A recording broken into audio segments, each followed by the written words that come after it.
Good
evening, everybody.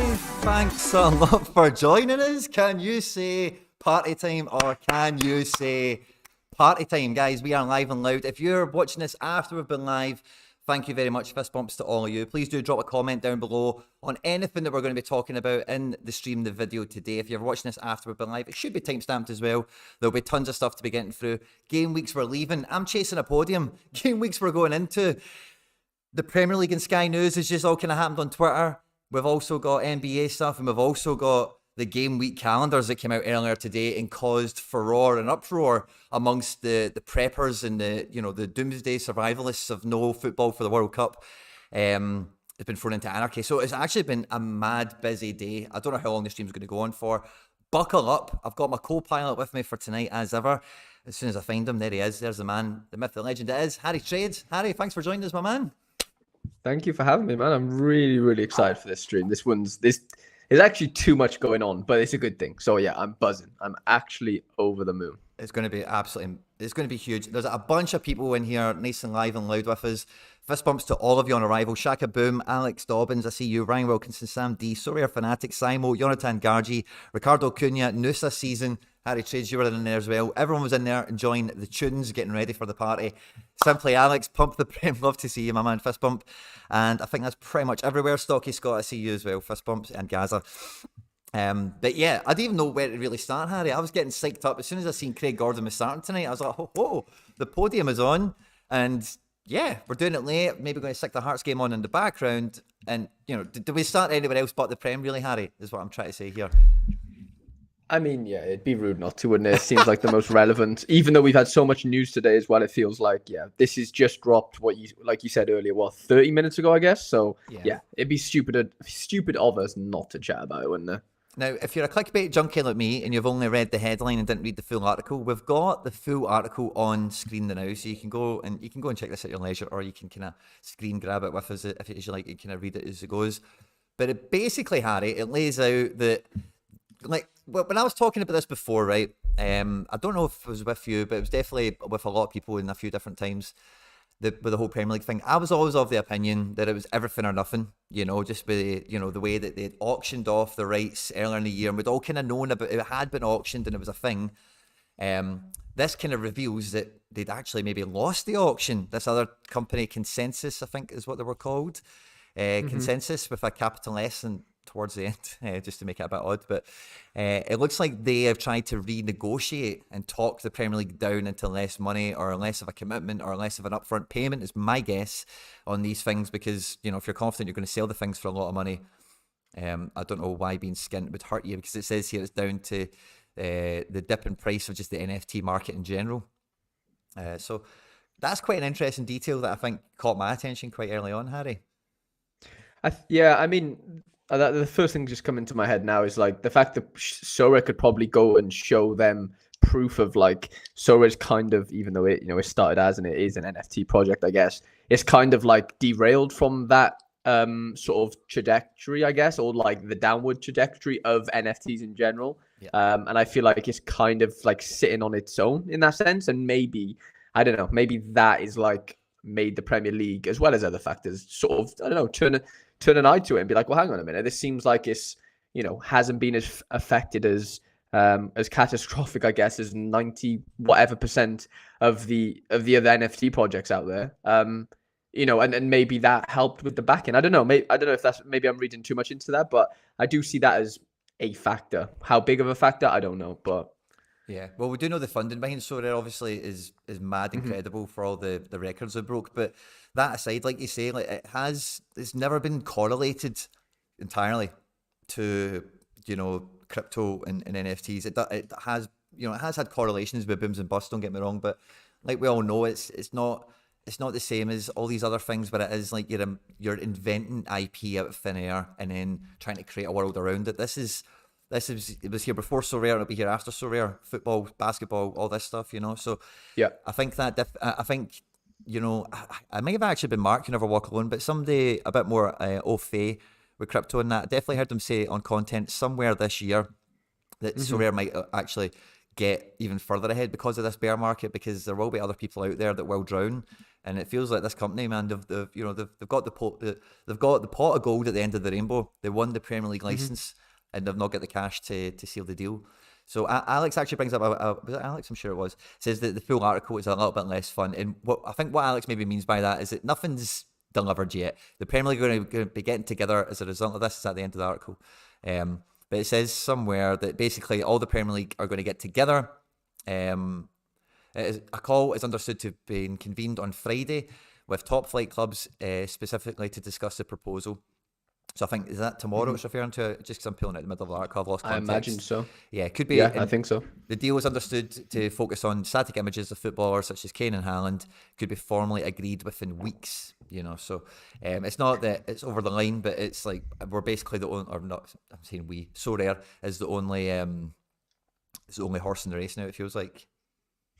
Yeah, it seems like, it doesn't seem like anyone else would be able to sort of, I don't know whether there's other interest, but as far as I'm aware, it doesn't seem like it. And yeah, so I have the backing, like you said, the user base. I know that's a temperamental term because, there's certain inflated numbers here and there get used. And I don't know what the Premier League think is going on in that sense. But, there's a lot of people playing this game. And it can only grow, I think, with the whole Premier League things. But I was just looking like the 30 mil a year. It seems cheap in the sense of, like, I remember when there was talks about this first happening, or the Sorare would try to get the Premier League, whatever, and I was hearing like bigger figures than that. I know that's per year, so this could be like a 5-year deal, so that's 150 for the 5 years, of course. But it just felt, I don't know, maybe they've got it on the cheap. I don't know how it sort of worked, but it felt like they would have. Like if they tried whenever it was, say, a year ago, it seemed like the asking price was way over that, if that makes sense, per year. Yeah. So I'm interested to see, like, have they got it on a discount? Like how that sort of has planned out, Yeah, so I would imagine reading that number that there's going to be a bit of duality, because they will obviously give away revenue share to these clubs as well. So I think, like for the Premier League, like in business, like there'll always, like, quite a lot of companies, like when it comes to pricing strategy, when it comes to like getting in assets like this, because this completes the game is basically what happens when you get the Premier League. This game becomes like a piece. It's a game now. You can come in and really get your hand on anything that you want now within reason. There's no excuse at this point. There's no like, well, he's not on the game. Yeah. Is there really? Unless it's a Matt O'Reilly, for the most part. And there's just still no cards for no obvious reason. Yeah, which I'm very pissed about, by the way. That's one thing that's annoying me right now, though. So outside those anomalies, like that end is game complete. So I think for that status and then for everything that comes thereafter, even if they didn't sell, even if it was like 30 million guaranteed or whatever, right? But see, even if they aren't able to sell £31 million worth of cards a season to justify that, that's not a problem. In business, you'll often have like a loss leader, and it's like, maybe the deal with like the Austrian league is like 100 grand, and they sell those cards for 3 million or something. 100%. Yeah. They'll make it back in other markets. Yeah. So like, it's I don't really see as long as the economics of it, which is like in this instance with the consensus proposal falling down, it's basically cash flow. If they've not got money to activate a contract or whatever it is, then that's what kills businesses is cash flow. And Sorare, their cash flow is so strong. That's how they get this investment, because their cash flow is mega. So it's survival of the fittest in that respect. Don't know how I've gotten to talking about that, but there you go. Also, you get the fee of the Premier League and that thing. So I don't think it matters really how the deal's cut out, because it's just it's a completion piece. Yeah, and I think if it is a multi-year deal thing, then I think, like you said, in the first year, it probably do they sell £30 million worth of Premier League cards? Probably not, but it's not about that. It's more, like you said, they'll make it elsewhere in the other margins in other leagues, and it's the fact that they have that. It's like Thanos completing all 5 stones or whatever. How many stones he has, I don't even know. Yeah, Nicholas is legit Thanos right now. Someone clipped Harry saying that and dropped the meme with Nicholas's head on it on Thanos. Someone watching this has that ability, and we need Harry doing it. Nicholas has just became Thanos with Infinity. I'm going to tweet it out now. I love it, Harry. Yeah, well, Stocky Scott is saying the unique's probably a unique Foden. You think about the price that Haaland went for, unique. Of course. Kane, Rashford, Sancho. Some of these guys, man. The uniques might actually wash the face of the deal. Itself, which has a great. In a weird way, yeah, it is. It is. Like, don't get me wrong. There'll be some big money made, but 30 million's a lot of money. Like, Kling Fong in the comment section has said that he is going to bet his best testicle that they'll sell 30 million of Prem cards. Fair enough. Like, I've not even thought about doing the maths on it, but I'm just saying, like, you're asking me if that's a good price, and like, even if it was even if it was a terrible price. Surfados, hello, my name is Quinny. Surfados, nice to meet you. Hard to 2-0 up, Quinny, by the way. I just want to let you know. Brilliant. Hard to 2-0 up, yeah. Craig Gordon's managed to get he's almost got 4 points on AA somehow as well, which is nice. He's made one save from inside the box. Loving it. Craigie Gordon. Keep that clean sheet, my man. I'm chasing a podium, everyone, by the way. We've not mentioned that. The bunchies here. Please do like the stream when you're here. And if you found us on Twitter, like, I did a tweet, but just like when we were going out, I retweeted like my main tweet from earlier, and I said, can you say party time with an emoji?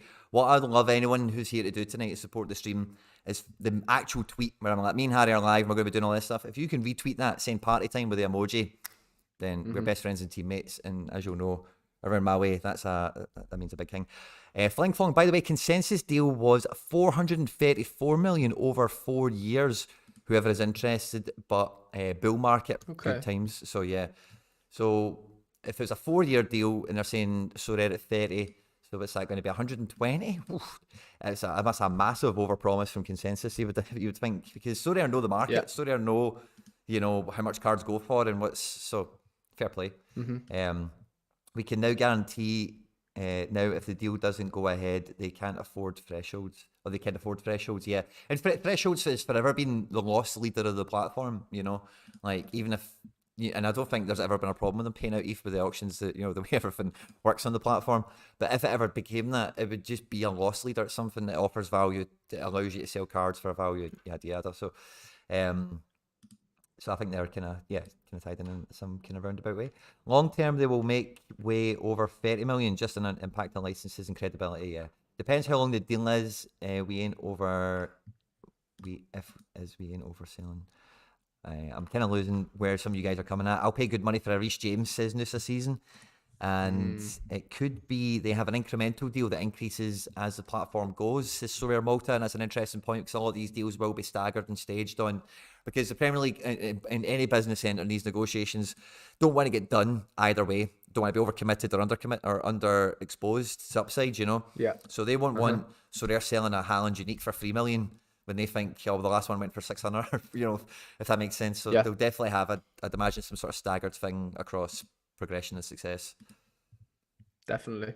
Lads, if you can all go like and retweet my my Nicholas post, that'd be good fun as well. Have you got the Thanos? Yeah, that'd be good fun. It? I've got the Thanos out. Thanos is out.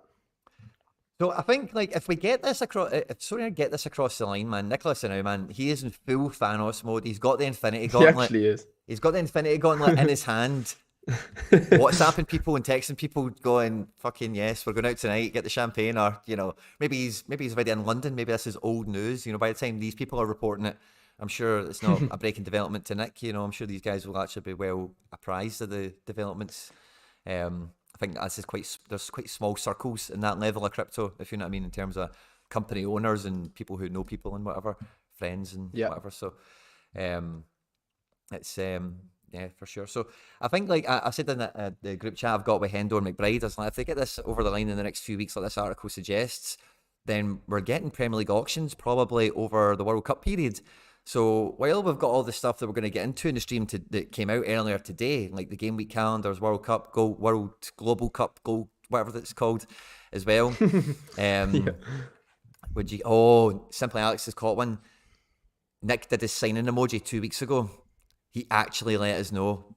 Alex has caught it. Yeah, so it's signed maybe 2 weeks ago, and then this is maybe it was have a call is understood to have been convened on Friday, so gone.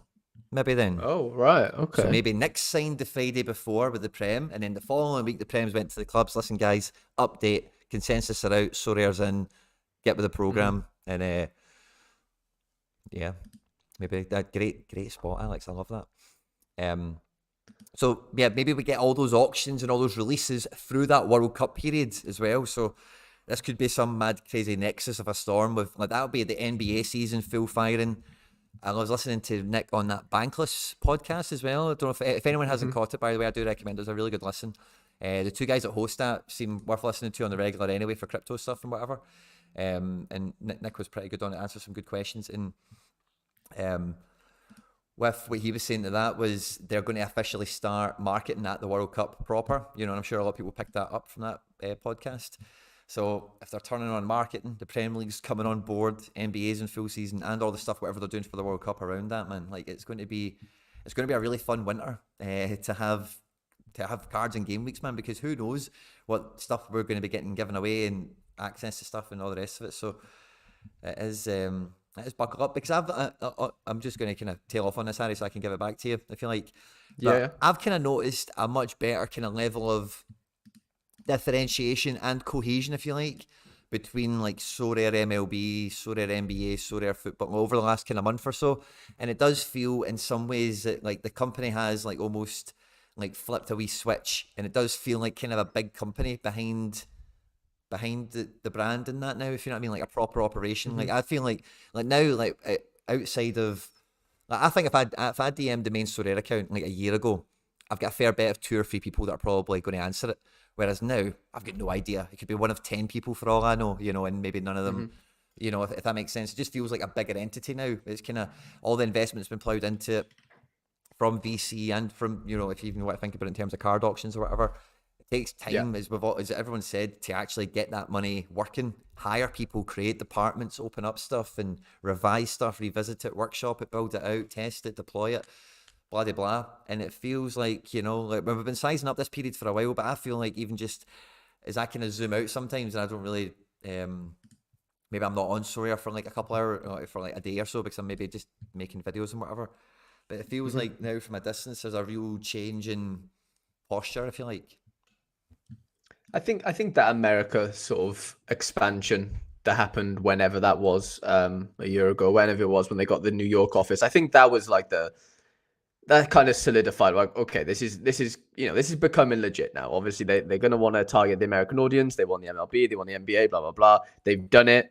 And yeah, people can say that the MLB was rushed, and that you might have a fair point. It happened mid-season. The NBA seems a lot more smoother. It happened on the night that the NBA actually, started back up. It just felt a lot more professional. Cards look great. It feels like a legit like operation at this point, where like, certain employees are working on the football, certain on the MLB, and certain on the NBA, and it just feels like you said, the cohesion that it does seem a lot more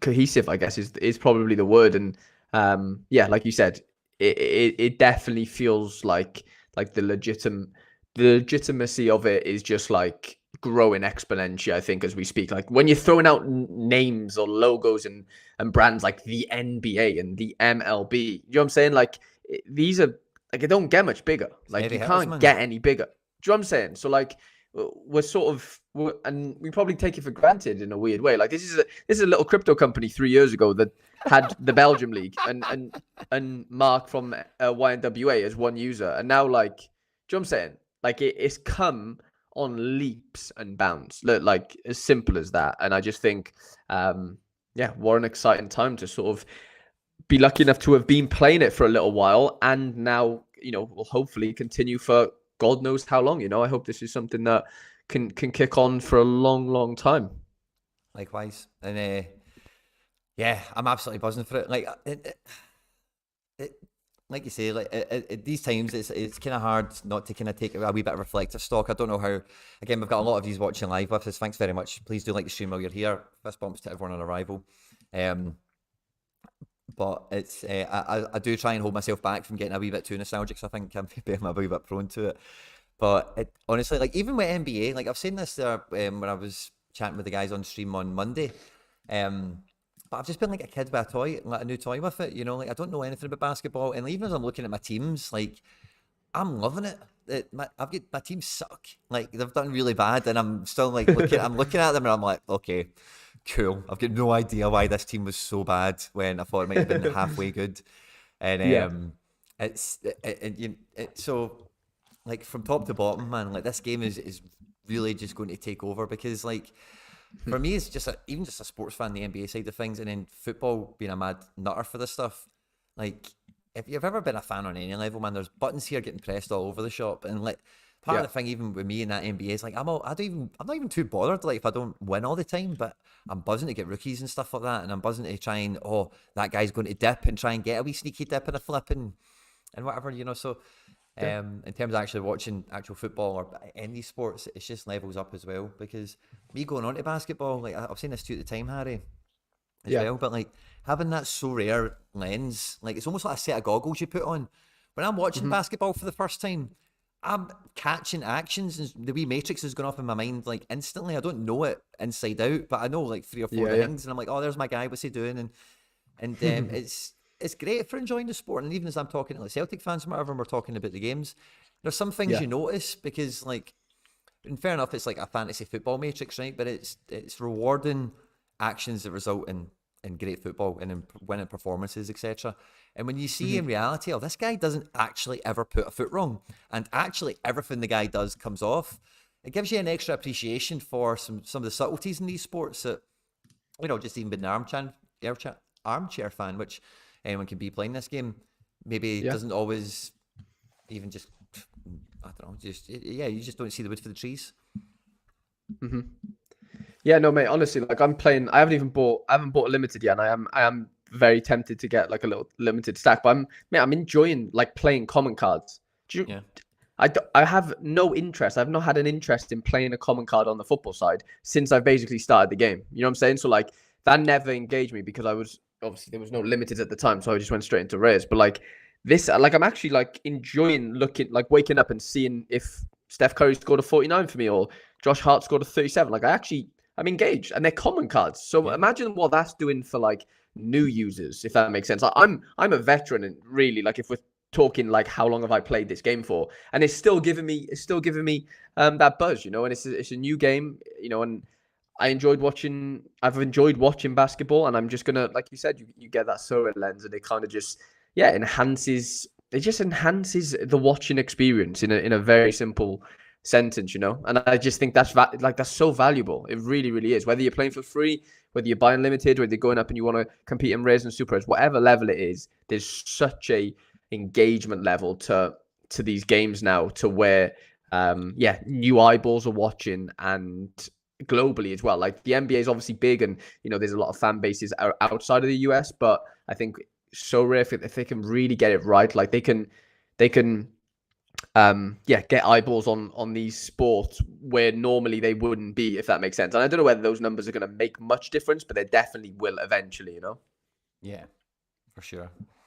I'm just catching up with some of the comments as well, Harry. People are convinced that Man City stacks are going to be the make and break of everything. It'd be great to have Haaland back in the U23 prize pool. For me, like, but the Premier League is like, from the Sorare stuff aside, right? For me, the Premier League means a couple of things. It means Kieran Tierney, it means John McGinn, it means I'd love a Foden, I'd love a Saka, and then maybe, I don't know, maybe one or two other players just knocking around, but that's the main. I'm like, oh, finally I can get some guys that are, some of these guys that have been long eluding us. Yeah. And under 23 prize pool now, Harry, see for people like you that live Oh and my breathe that. God. Like, that's going to get... Yeah. I don't know how much fatter the prize pools will necessarily get from in terms of how many places, but the quality you would imagine, because the quality's been dire. So Yeah. the quality, and it's mainly because a lot of people have aged out, or there's a few reasons why the quality of prizes. Haaland moving to City, coming down, so I think the quality goes up unquestionably, but I don't know if necessarily the actual pots go up as much. I think they'd have to get bigger, but yeah, like you said, how much bigger is the question. I mean, let's say they're on 67 now for under 23 Euro Pro. I know that we're talking like very far ahead here, but I can see it going to like, on a big game week, you're looking at probably 80, 85, maybe not even that. 70. Do you know what I'm saying? Like, the numbers aren't going to be crazy different, but like you said, the actual quality of under 23s is going to like explode, really, isn't it, on paper? Aye, mega. Because even the under 23s that are mega profile, they don't make it the Prem.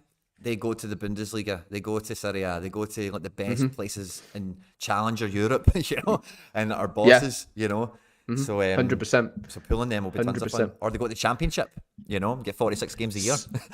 Yeah. So Connor just said he'd sell his gallery for a Foden, not gonna lie. That'd be some card. I have I've got two physical cards here. One's a Turnbull, another one's a Foden rookie. So I would definitely like a wee Foden to go along with that. So how long is Foden under 23 till? Probably about another 10 years or something. Well, the thing is, I think he's 22 now, so I don't even think it's actually... Yeah, I think it'll be 2025 or 2024. Yeah, 2024. So rare data have him as Philip Foden, if you'll go to so they do, data. I couldn't find him then. I was like, Phillip. Where is Foden? It is Philip. What about Saka? Saka will probably have quite a few years left, actually, to be fair. Bukayo Saka, 2026. Yeah, mate, it's gonna be if this actually comes out, like, oh my God, it's just gonna. It feels surreal. Like, it doesn't feel I don't feel ready for it. If that makes sense. Yeah, I'm not ready for it. It's comes tomorrow. Like somebody wants to see this Turnbull. There we go. It's two-sided. Hit me. It's sort of like hit me out of the blue, and I'm just a bit like, wait, what? Like we had the whole World Cup thing earlier to worry about. Now I'm worrying about whether I'm going to be able to buy a Saka or a Foden. It's like, Jesus, like, things are taking a bit of a turn over the last. I went to the gym like an hour ago. I'm back now, and everything's just gone a bit crazy. So I'm trying to like take it all in. I'm just looking here. Casemiro took an elbow to the face, and he's bleeding from his mouth. Random little segue there, but yeah. Hendo, good to see you, man. Fist bump. Hendo's in the building. Let's go, Hendo. So Quinny, how's your plans to do 10 videos a day to pay for his Arsenal cards? The fact you have those under 23 players in prize pools would increase the value of so many current players like Gakpo, Vinny, Costa, etc. When you can win Haaland, Reece James, Foden, etc. I totally agree. And I think the same. I've said the same thing about Champion Europe. Basically, when everyone is speculating about the Prem, that's why I've like Champion Europe is the one that will benefit the most, because that is percentage-wise. It's got a full. There's only got 4 divisions in it now. It's a full 25% increase. So if you have been knocking around Champ Euro with a team that's what's the places for Pro, like top 70 or something, same as U23, maybe top 50. I'll have a look now for you. But if you were still getting top 100, I would definitely expect that to be a paying spot going forward. It's 63 right now. 63, yeah, I can see that going up by a quarter. So what would that be? Another like 17 spots or so. So up to 80. So if you had a team that's knocking around the top 100 comfortably, and you're frustrated at getting 62nd and getting the worst tier 2 in the pool or something, that might actually become a good tier 1, all of a sudden, or a top end tier 2 that includes some Premier League cards now.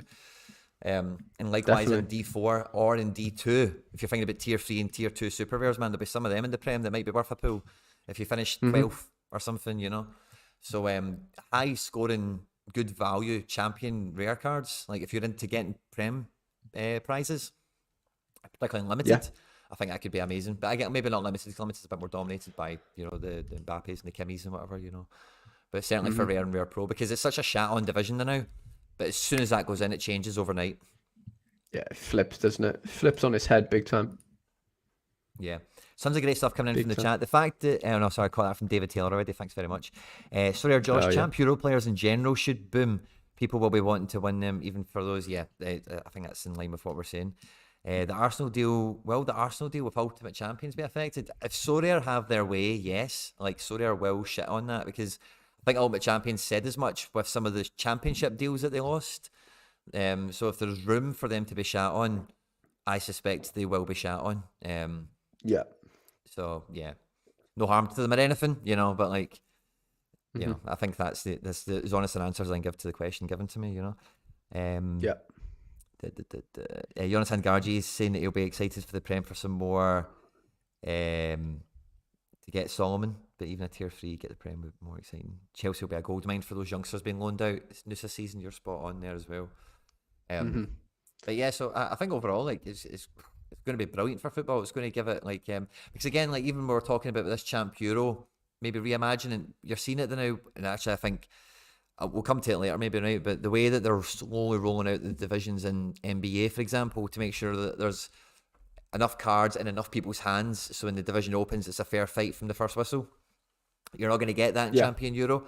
Champion Euro is going to be the exact same as it is today, but the prize pools will get bigger incrementally, and the auctions, if you look at all the auctions we get for football now, how long it's taken to get, like, look, let me look at a Celtic card, for example. It's come out this season, like a rare, let's say run of the mill kind of, let's even just say Kyogo, right? Plays all the time, isn't scoring great. How many rares has he got so far this season? 10. And the first one came out, where's one of? One of is there 20 days ago, so one every 2 days. So you go across, and then let's even look at, I want to look at Marcelino Nunes, right? Because they've not come out too long ago, and again, that's championship clubs and whatever. So he's a bit different. He's got cards from his last club. What about, let's look at Harwood Bellison. Harwood Bellis, because he doesn't have any cards this season until they came. So he's on 8 rares, and how many days ago was number 1? 17, yeah. So one every 2 days is kind of the most you would hope to get out of a new release. And if you're scaling that across Foden's, Haaland's, Sancho's, you know, top 6, they're starting 11s, you know. And then the next 4 teams like Leicester's and Leeds and all these other teams with exciting talents, they're starting 11s. Never mind then all the squad and rotational players, etc. It's going to take a long time, is my point, for people to buy all the Prem cards that they want. So it kind of then 100%. Falls back into the strategy that I've always loved about Sorare, and I know a lot of people, including yourself, Harry, have enjoyed, is trying to win the cards you want as much as buying them. You know, some of them you will buy, but ideally, like, let's go and try and win 50% of them, you know. That's the aim of the game. Yep, 100%. Yeah, mate, I don't know. It's hard to take it all in, man, honestly. It really is. Nellis says, where's the champagne? I've got champagne in the back. I think we'll wait. Have you? I do have champagne. My cousin Jack, bless his soul, gave me it when I moved in here, and I said, when something amazing happens, like the Prem, actually, funnily enough, I'll pop it. So maybe we will pop it. Let's I've got a common NBA card, which was a tier 5 called Justin Champagne. So my champagne is already in the gallery. Nice. I'm actually going to get it. 2 seconds. Apparently so. 2 seconds, Harry. Held the silence for me. You got to... Yeah, you're fine. If there's ever a time. This is definitely the time. Oh. Can you see it? Yeah, I can see it. We should have done an oh, and then just spread. YouTube will demonetize you now for alcohol. Can you drink it? But we'll get YouTube it. YouTube will demonetize you now for drinking on stream. So John, thanks for joining us. Fist bumps to you, my man. I was actually just going to pick up Tom Clark. Could you also see it crashing players? People might sell off entire galleries for new Prem cards.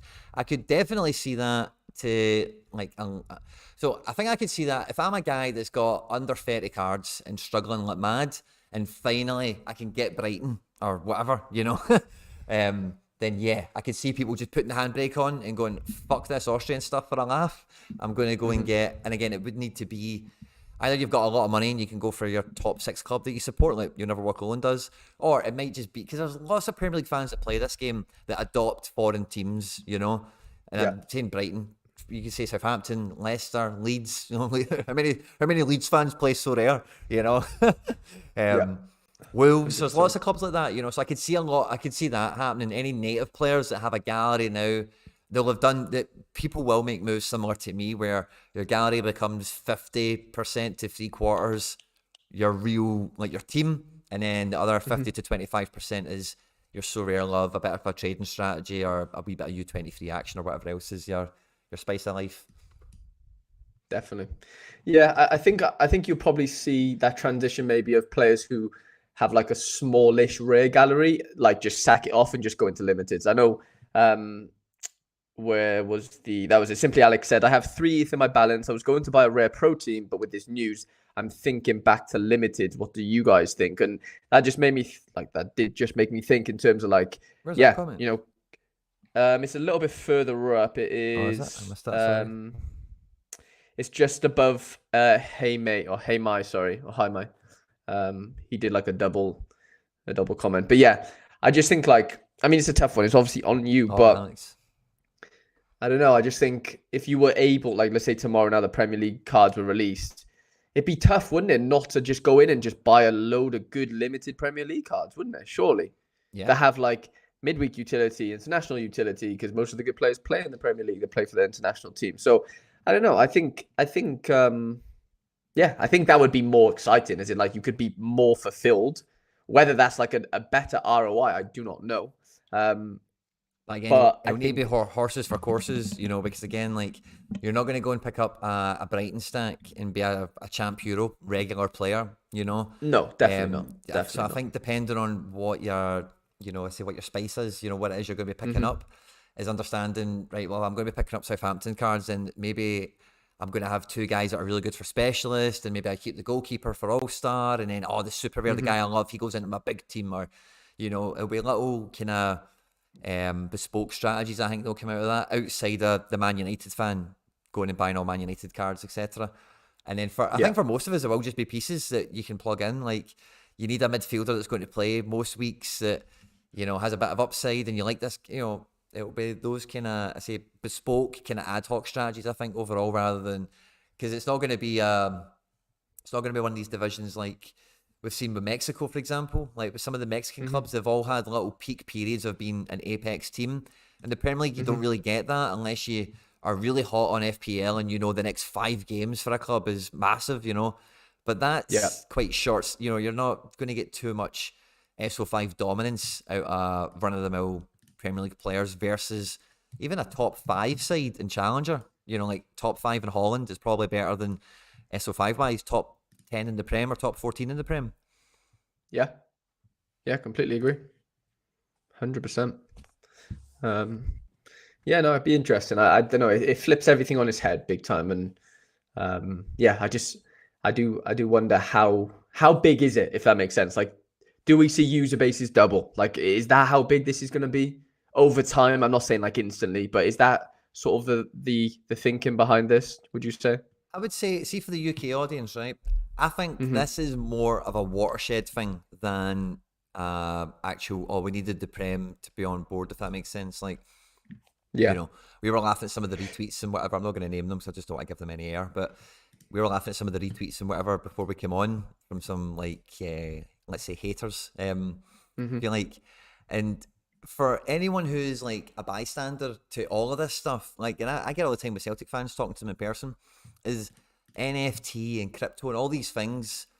As a bystander, there's so much. Like, you've never heard anything positive until you meet a Sorare player. Like, genuinely, like the man on the street. I watched some of John's content where he's in the street talking to people. How much did this NFT sell for? And those are people on the street, and you see their real reactions to this stuff. And that is like the let's just say the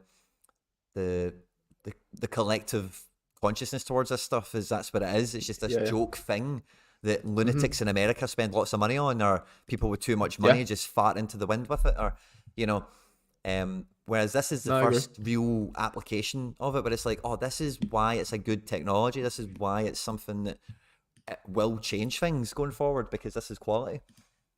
So I think it's more that Yeah, watershed moment that it's a thing. Sorry. no, I was just thinking like, I always see people moaning about like FIFA every year that you have to renew the game and you lose whatever you just put into the game over the last year. And I don't know, I just think this should in theory revolutionize that type of gaming experience. The only downside, not the downside, the only thing that's not comparable is like right now you can't play with these players in the sense of like, on FIFA you have a card, yeah, you don't own it, but you can just play with him on the game, and it's engaging from like a streaming perspective. With us it's different, isn't it? Obviously we're relying on players playing in real life, and not to say that's not as not as engaging, but for kids, and not for kids, but for the like younger, like 18 to 24, whatever it is, like if you want to capture that type of age group, I don't know, I just think like the game needs to be like more engaging from like a gaming perspective. Do you get what I'm saying? Because if it wants to be a game, do you know what I'm saying, the only thing that you're doing on the game is just setting lineups. Do you know what I'm saying? Yeah. I think eventually it needs to be like a powerhouse in the sense, and I know this has been spoken about, but like you can watch the games on Sorare. I can watch the Belgium League on a Friday and have my Yari Visharan playing on the game. You know what I'm saying? Like, Sure. Everything's not like outside of it. It all needs to be like one big powerhouse of things. I can watch games, I can buy cards, I can set lineups, I can do that all on the game. Do you get what I'm saying? Completely. I think it's kind of hard. I can't even imagine how you would even start about changing or adding to Sorare to achieve that. But I do think, Of course. But I do think even like the modern football fan, like not people who are like, anyone who's just watching football now, like see even, you might not be like, most people aren't into gambling. A fair amount of people are, but most football fans aren't. Like the majority don't bet religiously. Most of them don't bet at all. I would suggest, but most don't mind a flutter, and most don't mind fantasy leagues, and most don't mind being engaged with picking stuff and like, oh no, I've seen this thing, I want to play this player, or I like this team this year or whatever. And yeah, I think even it's not to make it a completely active game like FIFA is, but it's to maybe come up a level from how passive fantasy football is. And it's not quite as intrusive as Football Manager, because again, like Football Manager, if you get right hard on that, like you can just rip off pages of calendars playing that game, and not even notice it. Yeah. So I agree. I think it will have a place to live. I don't think it goes into the FIFA world in terms of what you get from the game. I think it will find its own slice. Yeah. No, I agree. Yeah, it doesn't have to rival it in that sense, but I just think there needs to be, like, ultimately, you want to turn players who play FIFA on Ultimate Team and spunk $5,000 a year and don't get anything out of it, right? Yep. You want those to spunk their $5,000 on Sorare and have something to show for it, effectively, if we're being brutally honest about it, right? Yeah. That's kind of and when I say that, I mean people who are like 18 and above. I'm on about like adults in that sense, not kids, sure. Adults. So like, I think that does need to be a thing. I'm not saying you'll completely stop them from playing FIFA, because there's always going to be a place for playing console games. Like, don't get me wrong, that's not going to die out. But I just think, if you're an adult and you just spending stupid money on FIFA, there needs to be some, like, Sorare is, for me, just like such a good alternative. Although you can't play with the players, there's upsides in other directions. You get what I'm saying? It's not a direct competitor, it's not a direct replacement, but there's definitely something that you can transfer over, I agree. And I think that all quite nicely segues, Harry, into, I guess, the initial part of today, getting the new game week calendar. Now, we will touch on all of this, right? But the part that links into what we were just talking about there is they're talking about, we're giving you a sneak peek on the new thing, right? And it's going to include a new type of common card. And my first reaction when I was reading this is, I'm thinking draft. I'm thinking it's going to be World Cup, and you all get a draft, pick your World Cup commons, and they're like standalone commons. And then there'll be stuff to be won off the back of that tournament play. Everyone has the same starting point. Everyone has the same access potential, etc., etc. So I don't know what to think of that. I'm thinking new commons. Are they going to be an NFT common? Is it going to be something they can do as a promotional thing where it's like NFT commons for the World Cup, and it's just like, I don't know, if you enter, you get airdropped your squad of 8 cards or something. I don't know how they're going to work it, but I'm just thinking as I'm reading this, it feels like a draft. And what is a new type of common? Is a new common an NFT, or is a new common a new like subcategory of common 2.0? This As it reminds me a were? lot of. Sorry to interrupt you, Quinny. That's okay. I'm just thinking then it just came to my head, and I think a few people mentioned it earlier in a WhatsApp group I was in, but it feels like quite for you OGs, you'll know the reference, but the one shot league. Mm-hmm.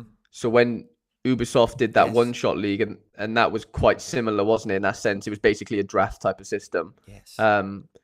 I think this is just an internal draft, internal one shot, because they had the data analytics and stuff from that, and they would have known how good that was for the community, even though we were a lot smaller back then. Yep. And I just think, imagine that on a bigger scale for the bloody World Cup. Like, this is not the Belgium League. This is a flipping World Cup. Like, if you can't, if something's going to work, it has to work now, basically. And I think they probably, although Ubisoft were kind of involved with that, I do think, that they have like a formula that they could probably already replicate in a way by doing what they've done before, and just like I said, just doing it for the World Cup. And it seems like that would be the way. I have a feeling that like the common card like won't stay in your gallery, if that makes sense. If that makes like the fact that it says a new type of common card, like I think they want that to stay, but I do think they want relics. I do think they want, that's my World Cup, the pie that won that game for me or something. Maybe, Which is why I'm but asking, then I think, what is a new common? Is it a card? Can I buy your common off you? Can I sell you mine? Is it just 2.0 where it's like, we're giving you all World Cup? Because what I also think when I'm reading this is when they advertise for the World Cup and they're like, play Sorare for free, come and try it for the World Cup. They want everyone who clicks and signs up to be able to access the same thing as everyone else and have the same ability from day one as everyone else to to see it and enjoy it and go like, so if I actually bought 12 cards of my own, this is how I would play, and actually I would do better than if these 12 I've got are rubbish. I would have bought these 12 instead, and it actually gets people a taste and a flavour for it. So I think that's also maybe even the primary purpose, but a side purpose of this game is to have a try before you buy element to whoever they're going to be mass marketing to for the World Cup. Yeah, no, it'd be interesting to see how it all plans out for sure. I mean, the only when I read it earlier, the only thing that was annoying me at the time was there was going to be a rare pro, but apparently that was a typo. So I didn't have to panic too much after that. So yeah, there is a rare pro. They're not getting rid of rare pro for the World Cup. But yeah, the whole schedule thing, it's a bit weird. The fact that like some games might not be covered and stuff. I think that's a bit naughty if they don't.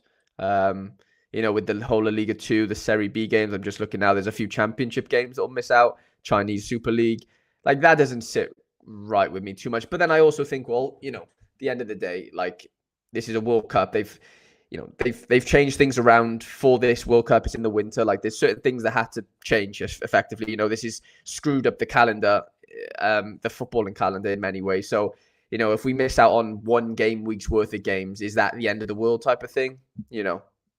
I did have a big sharp intake of breath when I seen the list of Liga Smartbank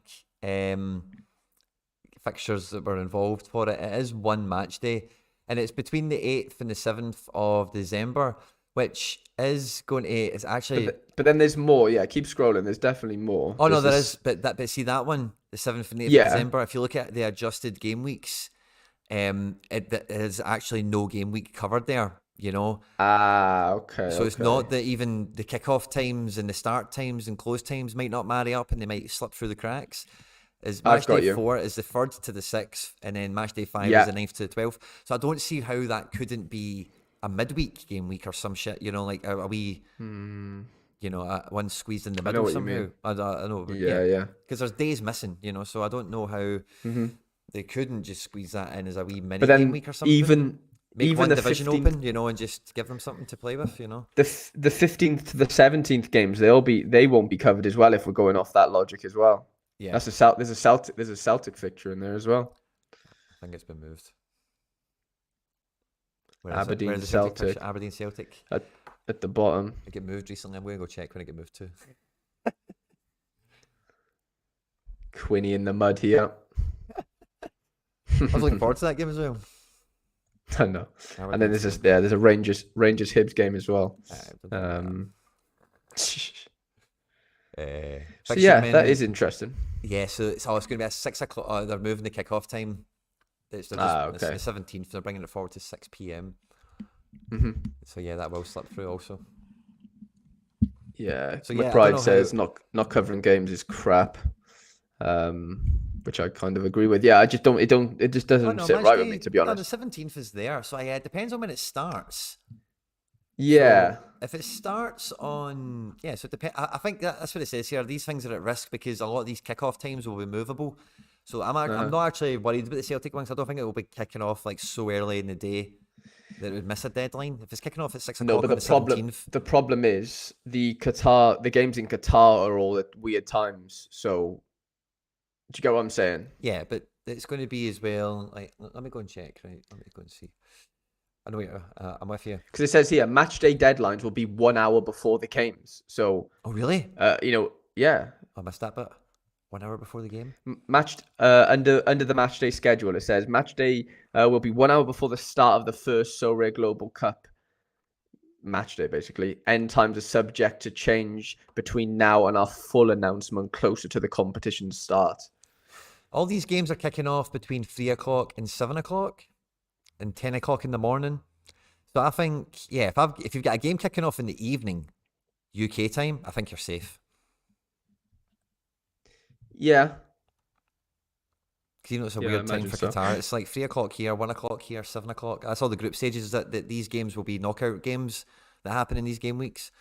Hmm. Um, I know people that have bought a full China Super League team for that period. It is a real kick in the teeth in that respect for how short notice it's been. And again, we've criticised them for that recently with some other stuff. It kind of escapes me what it was, but you know, we would have liked. Was it the champ? It was the championship players getting kicked out of Challenger, and there was something else. But it's like that is like a Hmm. couple of weeks behind what it should have been. Really, was that an under 23s thing perhaps as well? I forget. Um, Yeah, I can't but remember. but there was one or two things like that recently over the last couple of nights. It's been like, oh, that's just a wee bit too 11th hour for what it Hmm. is, you know, like especially as well because they've just brought out all the League Two clubs and everyone's thinking, oh, World Cup utility, that's why they've done it, and then it's Yeah. like, not that game week, that's coming back. Hmm. Um, Alex says just make the deadlines 24/7, not difficult. I mean, yeah, in theory, I don't get why that can't. Yeah, I don't get why that doesn't make sense. But yeah, um, as but always, again, there's there always must be something. something in line with what we don't know yet that makes it better. Because again, like maybe part of it is going to be because these game weeks do have buffers between them. Hmm. Maybe they want to issue rewards that can be used following game week. They want to issue, like if it is Yeah, commons, if yeah. it's 100% payout, for example, in the commons, which it normally is.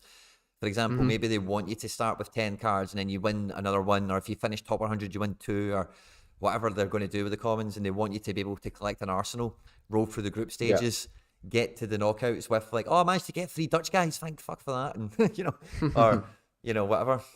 So Yeah, again, I think there's definitely. details that we're not aware of that might help Yeah, clarify possibly. some of the grey.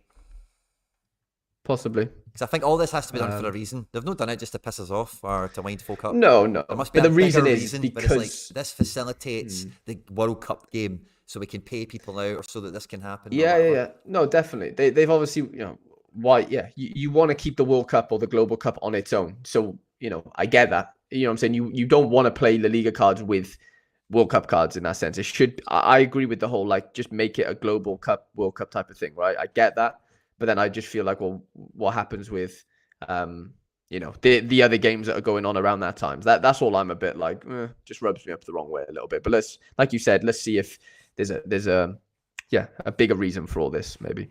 Yeah. Because I said that's where we started with this. I mean, I was reading that was all the stuff that kind of came to my head with it initially. Hmm. And then I did see a wee bit of initial reaction. I thought I was going to wait till the stream because I'm sure everyone can educate me better on some things people. Something more coming. I think you're right, Quinny. We might look back and say a few clubs was a good trade-off. They're lucky the Prem news came out a few hours before people were annoyed. Yeah, Ben Johnson. Yeah, so that's what I was thinking. I'll come on tonight and everyone can tell me the exact Hmm. details and the problems of it. But I've had a wee chance to glance on it, and obviously things have turned for the better with the Prem news. It's been party time in here. But Yeah. what about yourself, Harry? When you were reading this earlier on today, was there anything? What else kind of struck you? The whole like obviously I didn't buy Costa for the World Cup, but that was something that I had in mind in the sense that I knew that he would have or be one of the only keepers going into that tournament with a good chance to start. And yeah, the fact that now you don't need a goalkeeper basically, so there's just going to be an underdog type of situation where you just need 4 cards. And yeah, you get a captain's bonus of 50%, which I think is interesting. And yeah, it doesn't mean I can't use Costa. Obviously, you can use him and just not use another position. Yeah, I don't know. I feel like it's a good thing overall because maybe it gives more players a chance, like from a non what's the word? Not bias, but a selfish perspective, I guess. Yeah, yeah.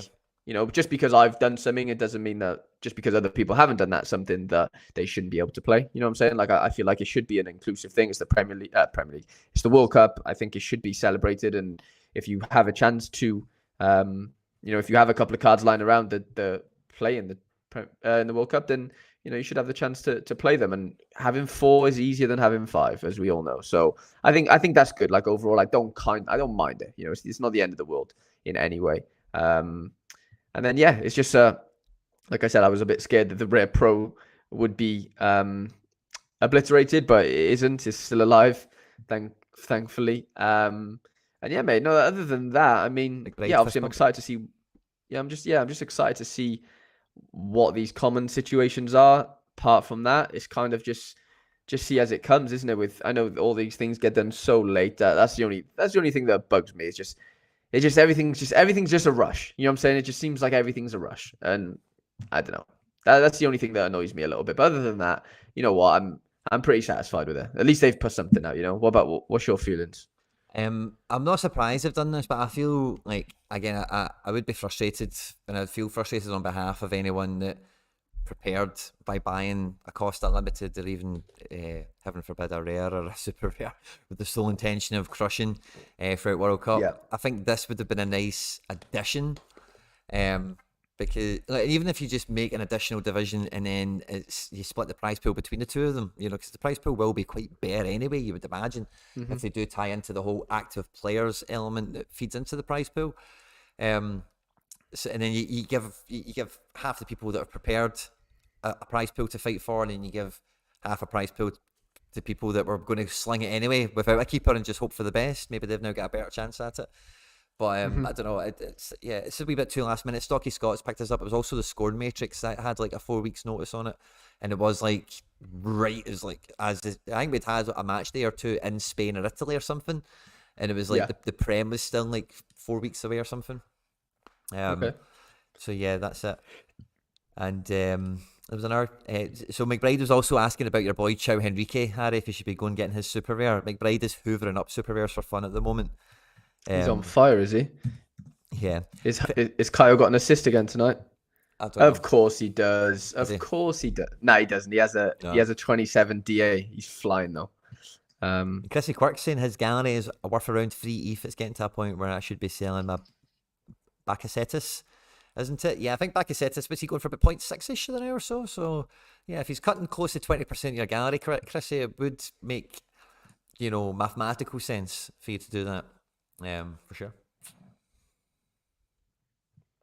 So yeah, but the under 23 thing, I thought this affects me the least because I've very much moved away from U23 over the last 2 months or so. But I know it also affects a lot of people close to the channel and whatever, and I thought you guys would be a better place to talk on it. But yeah, I think for me the real one is just like chopping these game weeks out, like kind of like Alex was saying as well. Like, it is just that is just to accommodate this one competition, right?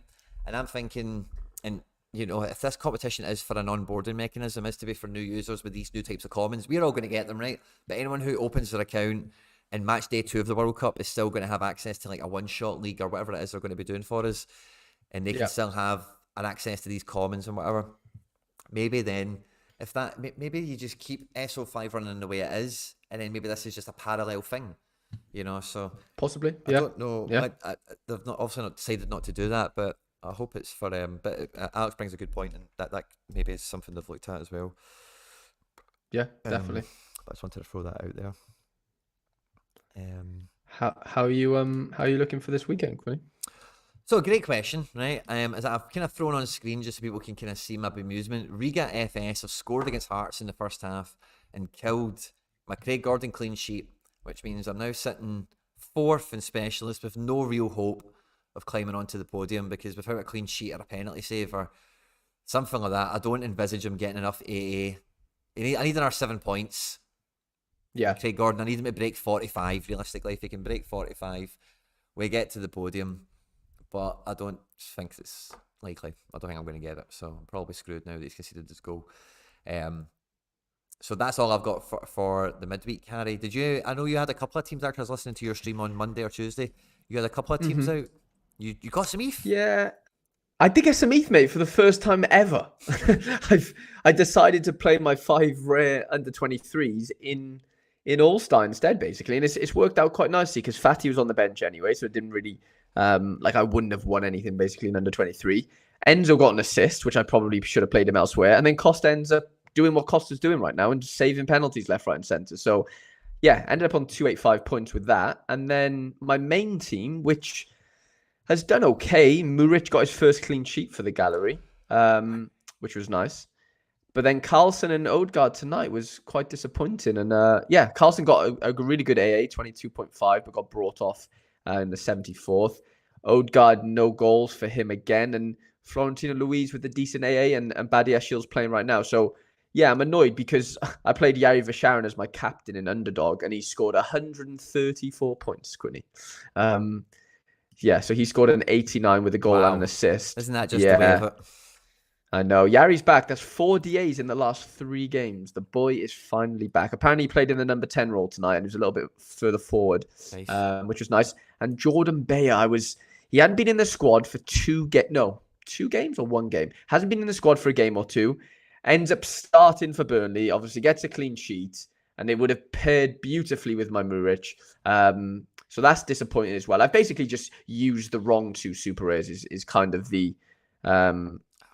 And I guess I've used the wrong extra as well because Enzo could have fitted in where Jens is, and obviously, like I said, he did get the assist. So you know what though, I'm over the moon. I've won a bit of ETH, and I've actually brought in a defender to the gallery. Oh, nice. So I've gone with the vertical stack of getting a rare Jordan Bayer. I'm really low on rare defenders, as we might know, as I mentioned it basically every stream. And Bayer obviously fits in nicely with Muric. I have the super rare. It just kind of makes sense from that perspective. I paid like 0.12, I think, for him. Nice. I'm happy with that. I can hopefully get a few games out of him as long as he doesn't decide to get injured again. But mate, just buzzing to get some ETH, man. I really, really am buzzing for it. Like I've not won ETH. So ETH's on the up then as well. Knows. Somebody else was saying that in the live chat. What a time to win some. And Greg Stars, if you had 5 fairly good limited cards, where would you play them? Specialist is the first division you try and play with limiteds, in my opinion. And if you can't play Specialist, play All-Star. If you don't have 2 under L15 under 40, then obviously that won't be possible, I guess. But So Malta says, was the right call on Bayer? There was no news on him starting. I left him out of D2. Yeah, I'm annoyed, but I'm gonna risk him this weekend. So Malta, I don't know whether you are, but I'm gonna probably risk him. But yeah, in terms of that Greg's question, depends who the players are. But yeah, All-Star race seems the most logical if you can't play them in Specialist, like Quinny said. Yeah. So we'll have a wee look at the actual weekend since we're not really leaving the midweek with too much, Harry boy. So I've just got, where are we? There we go. So I've got the prize pools up here for game week 318. There's not much different here to what we've seen maybe over the last 2 or 3 game weeks. All-Star Pro's up to 170. U23 Pro, I think recently it was at 66 or 67. It's now at 68, so they're pretty much all where they've been in recent times. But the one thing to really start to pay attention to now is we're losing the last of the MLS contingent of cards, really. Asia's slowly kind of winding down and turning off. There's only a couple of games there. They've had a period without games. They've now got 2 or 3 left or whatever. Is the competition head count number 1, but then also number 2, as we move through this game week, you're actually going to see like the percentage of competitive lineups changing a bit as well, because normally, for example, there's 1,400 in All-Star Rare Pro. Let's say normally I get to 2,000 and maybe 1,400 are competitive. What we might now find is that All-Star Pro, there's 1,700 entrants and only 1,000 of them are competitive. We're losing more competitive entries than non-competitive. In All-Star and in U23 in particular, you're going to find this less in regions. But that would also probably effectively come into Specialist Underdog as well. So I would be very mindful on headcount this week is probably what I would say when it comes to the prize or rewards pool. If you had a wee look at the rewards pools or anything yourself, Harry, coming up for the weekend? Yeah, I mean, nothing. Yeah, that's like you said. There's nothing like that really affects me out of the ordinary. To be honest, 36 in under 23 D2, 68 in rare pro, and then 315 in under 23 rare. But yeah, because I've actually got quite lucky this weekend. I've got two super rare goalies playing, so I'm able to somehow create a cheeky little specialist super rare team, which I'm excited Love it. about using. I don't know what it's going to do in terms of if it's podium dangerous, I guess, but it has five potential starters, which I'm quite excited about. Yeah. I've got that wee kind of feeling. I had that feeling making my specialist super rare for the midweek, and unfortunately, just right at the very last. I feel your excitement, Harry, and specialist is definitely a fun division to get excited for because when it's the weekend, there's uniques on that podium, Yeah. And if you get two good L15 under 40 scorers like tier 2, tier 3 uniques on the podium, accompanied by tier 1 supers, it's a lovely podium to be involved on. If you just win anything random, I think the tier 2s and 3s in here are on the NAF side generally. Maybe the off-season side of things, as well. Maybe let's say sub-prime cards for the most part. But if you can hit the podium, it's very good. I've got a team for it as well. I'll just kind of show you my team since it's here. But this is the team I'm going to be throwing out at it. I think my L15 under 40 is the goalkeeper and Haidara, who Haidara did well in the midweek with 60. And then I've got some other odds and sods playing in La Liga and whatever. Brais Mendes hasn't started tonight. The other guys haven't got midweek stuff, so it should be a good weekend for all of them. But yeah, it's a competition I'm pretty excited for as well. I actually did I make a U23 lineup in the end, Harry? So I want to get your opinion, Harry, on this, right? So I made a U23 rare lineup because I've got Tanny back in for a fixture, right? Nice, yeah. Because super rare wise, like the prize pool looks a bit too lean. My super rare quality is quite low, but I do think I've got the rares, hopefully. So there's 315 places in under 23 rare. I would like to think my team's top 100 capable, right? But I want to get your POV, right? So this is the team I've picked. I don't know if you can see it on Show screen. me. So we have. I Tanny can't. Yeah, I'm on a bit of a delay, but go on. Yeah. We have Tanny in goals, Guardiola in defence, Captain Nice. Santi Rodriguez in a playoff with Talos Magno in the playoff, and then I've got Castellanos, who is away to Real Madrid, who obviously didn't play midweek in Real Madrid, didn't have a great result against Leipzig. They'll be focusing on playing us next week, unfortunately. Maybe Castellanos can score a goal. But I think all those guys are 70 plus capable, even the goalkeeper. You know what Tanny's like? If Tanny can keep it to 1 goal or less, Tanny's got game. He has, especially this fixture. I'm actually going to be playing my Tanny over my other super goalie this week. So yeah, I'm excited for his potential clean sheet. Who is Tati playing again? Sorry, mate. Tati's playing Real Madrid. Oh, you've just thrown that lineup down the drain for me. Yeah. So Ben Tati, I think he's good for a 60. Yeah. Nah. I gotta be honest, Quinny. I have to disagree. I'm sorry. I know you're very optimistic over Tati, and I rate him as a player, but not against Real Madrid. I'm sorry.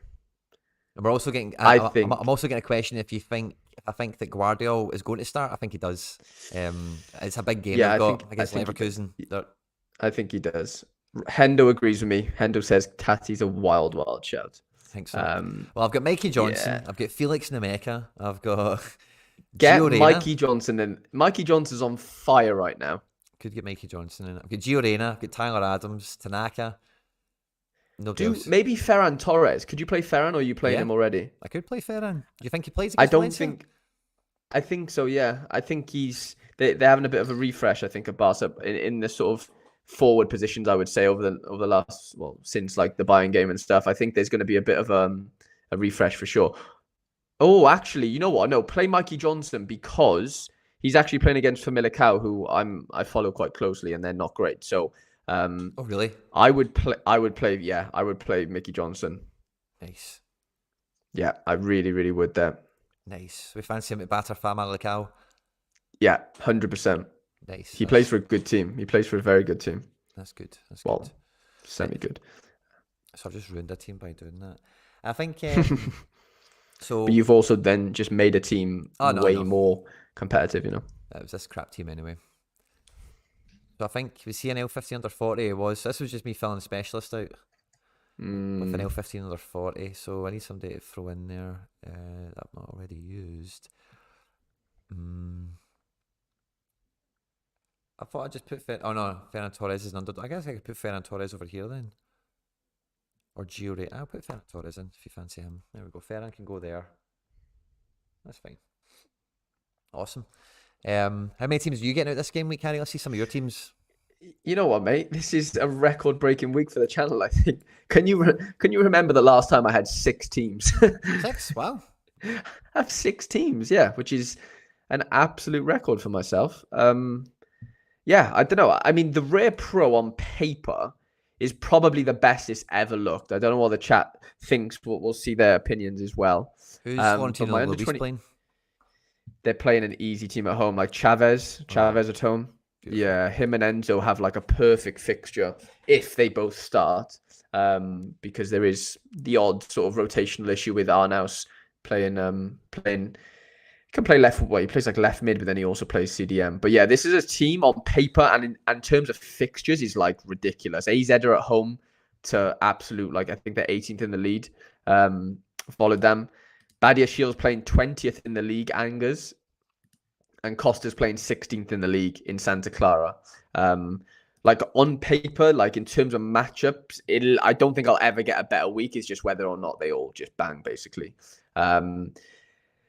Tom says Enzo captain. I just think Carlson's AA game's been good the last few games, and I know he hasn't got a DA yet, but he's so much more capable of a DA than Enzo is in terms of like where they play on the field. I know Enzo's got DA in midweek, and to be fair, Enzo did take a couple of corners, which does sway things for me. But no, I think I've just got to stick with Carlson. I think he's way more 100 capable personally. Yeah. So this is like. Yeah, it's the best my team's ever looked, to be honest, Quinny, and I'm quite pleased at that. But whether it can do something for me is another question. Under 23 Rare, quite correlated with the Muric and Bayer situation that I've got going on. Utkin's away from home. He hasn't got a DA in a while. Pedri away from home. And Odegaard's got a great fixture. But again, he just can't score in a brothel right now. Under 23 Super Rare is actually... matchup wise, I'm really happy with. Obviously, Bayer again, Tanny, as we've seen on your screen. Yep. Quest is at home on Friday. He hasn't scored great recently, to be honest, but I'm just hoping this could be a game where they just pass their way. To a nice score. Yari's on fire, and they're playing Upen at home. Nice. And Zion Fleming's playing bottom of the league, Huddersfield. Lovely. Away from home, though. I've left out my Zaidu Youssef, which is my unique card. They're playing your boy Mikey Johnson, so he'll be doing a lot of defensive actions, Harry. Which is he might, but it could be good for your my boy. Your boy Strikes me as a Vinicius Souza type, a destroyer. He is, but he's a little bit more further forward. He scored 2 goals this season. He's a little bit more. He covers a lot more ground, I would say, and sort of gets involved with forward playing. I just worry that might not be a thing this game, and I just think Yari's good for a DA right now, and I fancy the clean sheet for Bayer if he plays. So I definitely get your point. And I know he's got more XP, so there's definitely. Is it maybe better to play your unique over the Bayer if the Bayer is semi risky? Probably not going off how he scored midweek, because he played 90 minutes. They got a 1-0 win. He scored like a 34 AA. I just think that as a super, even if it is a tiny bit of a risk, I just don't think the Zaidu's worth it, honestly. Like in these games, I just worry for him, basically. All-Star Rare is just going to be a cheeky threshold if possible, but probably nothing. And then Specialist, which, like I said earlier, very excited to be able to get one out. My 2 L15 under 40s is Daiki and Arakai. We don't think Arakai is going to start. 2 nice rewards in there, Harry. 2 nice rewards in there as well, yeah, with Miguel and Arakai. Seki should start.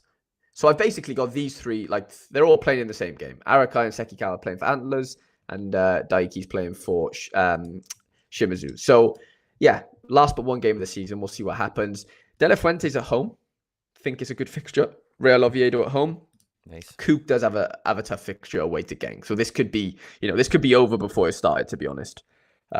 Just don't concede But free.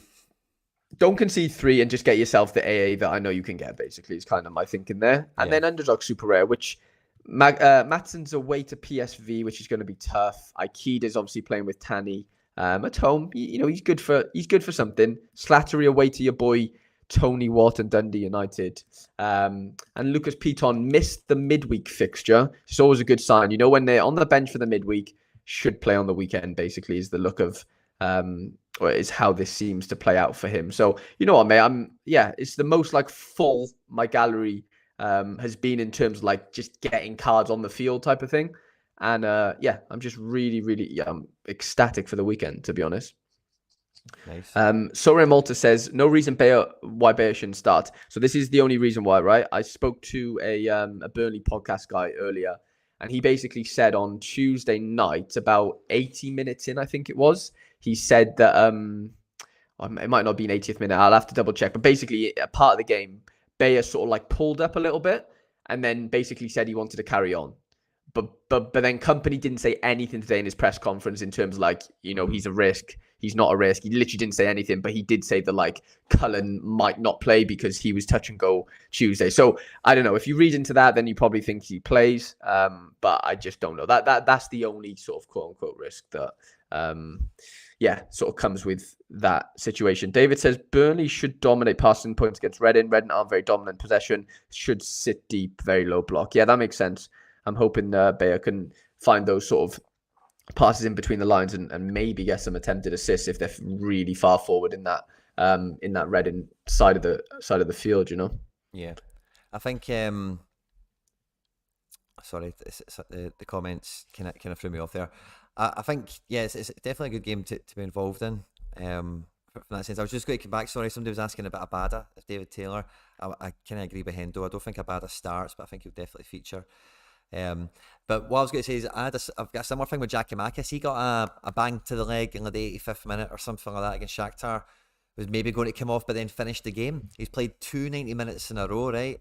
And I've actually got, as I'm saying this to you, I had this thought earlier, but I've got Giakoumakis in my best team this game week. So I think he's got to start. He's the only striker scoring, but. I'm thinking like he has just played 2 90 minutes back to back. This is my strongest team that I'm going for. I've got Oblak in goals away to Cadiz or something like that. Nice. Should be good. Boyata, super rare for Bruges. Silla had the boy who's been keeping him out of the team. I think he's suspended for the league anyway for 3 matches. So Boyata will be back in. But against Porto, he had an error leading to goal and he had an absolute stinker. So hopefully Boyata is back for life. And then I'm going double rare midfielder with Snodgrass and Sensei. And then I've went with Giakoumakis as a super rare striker, just because I reckon he's good for another score like you get midweek. But as I'm kind of saying out loud, it's like he has just played 2 90 minutes back to back. But as I said, I think the manager plays him because he's the only one fucking scoring now, really. Yeah, if you're scoring goals, it doesn't matter how many minutes, you have to play. You know what I'm saying? It's one of them where like, can they risk not playing him, really? Yeah. Star rares for the top 20. Top 95 get a tier 1. So again, I think my objective with this team is top 100 is what I'm hoping for. A couple of 80s from the midfielders, hopefully. And then if Boyata and Giakoumakis can do 75s and I can get a 60 from Oblak, then surely we're in the mix for something fun. I hope so. Now, I've went actually a bit stronger in Challenger Pro just because of the cards I've got and whatever and the kind of choices that are available to me. So I've went for, in Challenger Pro, I'm going Joe Hart and Jens rares. In midfield, super rare Snodgrass with rare Moy. And then I'm going up front with super rare Daisen Maeda. Because I think I don't think Kyogo starts. I think there's a chance Maeda starts, but I think similar to Abada, Maeda will definitely feature. And for Maeda and for Abada and for a few of these guys, as long as you know they're going to play, that's kind of all you really need. It's just a wee bit of luck whether they're on the pitch for the goals or not, really. So I'm hopeful between those two teams. The prize pool in Challenger but is only 68 cards, and you've really got to get top 40 to get anything worth decent. At the moment, what are the fixtures like? Fixtures in Challenger, are they crazy this weekend or semi okay? I think we're missing. So Russia, let's have a peek. We've not really looked at fixtures properly. Harry, good catch. Lokomotiv are playing CSKA in a derby. Krasnodar are playing Zenit, so that's Zenit versus Safanov. So maybe that's a good Maybe that's a good week for us. Dinamo are at home to Khimki and Spartak are at home to Torpedo. Decent enough games, I guess. It's still got the championship here, so maybe some of these guys are still scored in the championship in Challenger. Rosenborg are playing Bodo, so I'm not worried about that.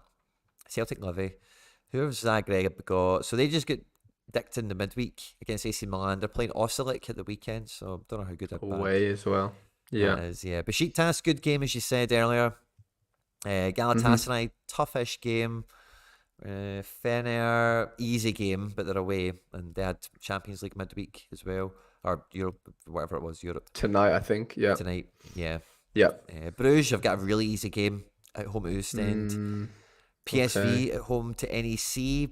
I would think it's easy, but you're telling me recently NEC are tidy. They're decent. Yeah, they're decent. I mean, it's still PSV, of course. They just beat Arsenal tonight. But yeah, no, it won't be a walk in the park, I don't think, but I could be very wrong. No game for Ajax. No game for Ajax. AZ have a great fixture. Yep. Porto have got a great fixture if you can pick the team. So do Benfica. That's probably your biggest worry, I'd say, this week. Benfica. Yeah. Salzburg like, got a good team. Otamendi's... Against picking the team. I think Benfica. Okay, right. Yeah. So Celtic versus Benfica maybe this game week. Maybe. So for 40 cards, there's 370 entrants. Top 10% is what I'm hoping for. It's not bad. I hope my team is that good, you know. That's kind of the idea. Mm-hmm. And then I'm still I've got a fun super rare specialist team that I've shown you.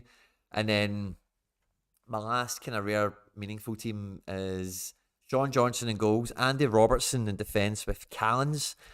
I've gone captain James Forrest in midfield, and then Hebert up front for NYC in the playoffs. So it's like an NYC spine with Robbo and Forrest in there.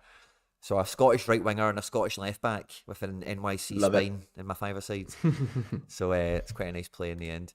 I've also got my Challenger Europe Limited team to pick for the foundation, actually. So let me go and pull that up real quickly, and then I'll see what else there is to get into for the stream, Harry. I was saying to you, we could be on all night tonight. We've been going for an hour and 20. Thanks to everyone who's been watching this live. Please make sure you like the stream and all that good stuff. Salzburg will have a DNP minefield this weekend, says Jack Patterson. I bloody hope so. Salzburg could heavily rotate again for next week's decider against Milan. I think that's definitely on the cards, eh? The Starfelt might be back at the weekend. Yeah, it might be on the bench and stuff. I think we might see a lot of Celtic rotation happen at Real Madrid rather than at Livingston this week, just because we are out of Europe now. And if you look at the last game of the Europa League last year that we sent out to play Betis, it was wildly changed. Like Scott Bain was in goals, like all sorts of. There was like 8 academy players on the pitch from the starting 11. So so I think the Real Madrid game might be the heavy rotation Celtic match of the next game week or two. So what I've got here is the lineup builder for the FC Barcelona Foundation, right? Now, in short, that's the member section. It's £2 a month. We do a stream every week. You guys help pick the teams in here. And then I pick the Challenger Europe Limited team based on what you guys have picked. Only Mikey Baston's done it, so you better get your fingers out rapid and get the teams built. And then I submit the team. And then if we win a card with that team, we give it away. Now, I've built this on Sorare Data, the pro version thing. So I'm going to just leave it on the now, right? I'll show you what it is again. And I need you guys to get in here and get voting.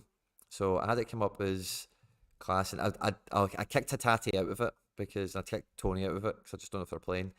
I would maybe play Haksmanovic, but I kicked him out. I ended up with Mikey Johnson because, like you say, the fixture looks good, and I don't think he'll be played too much. So so that's the team I went for. Victor Klassen has been donated to us as well by, it's actually just totally escaped me, so I better go and check. Very kind soul, big friend of the channel, but it's just totally escaped my mind. John CFC, of course it was. John is he's moved cards and stuff like that, and he wants to donate the Victor Klassen into the foundation. So, wow, that's huge. Yeah, huge card, man. Very thankful, very grateful. And that plugs, I think, straight into the best Challenger Limited team we could make.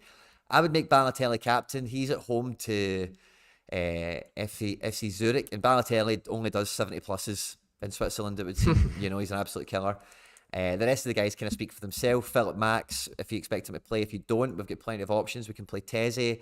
We could play Ralston, who I think is going to play. We could play Bartolek. We could play Boris Lambert.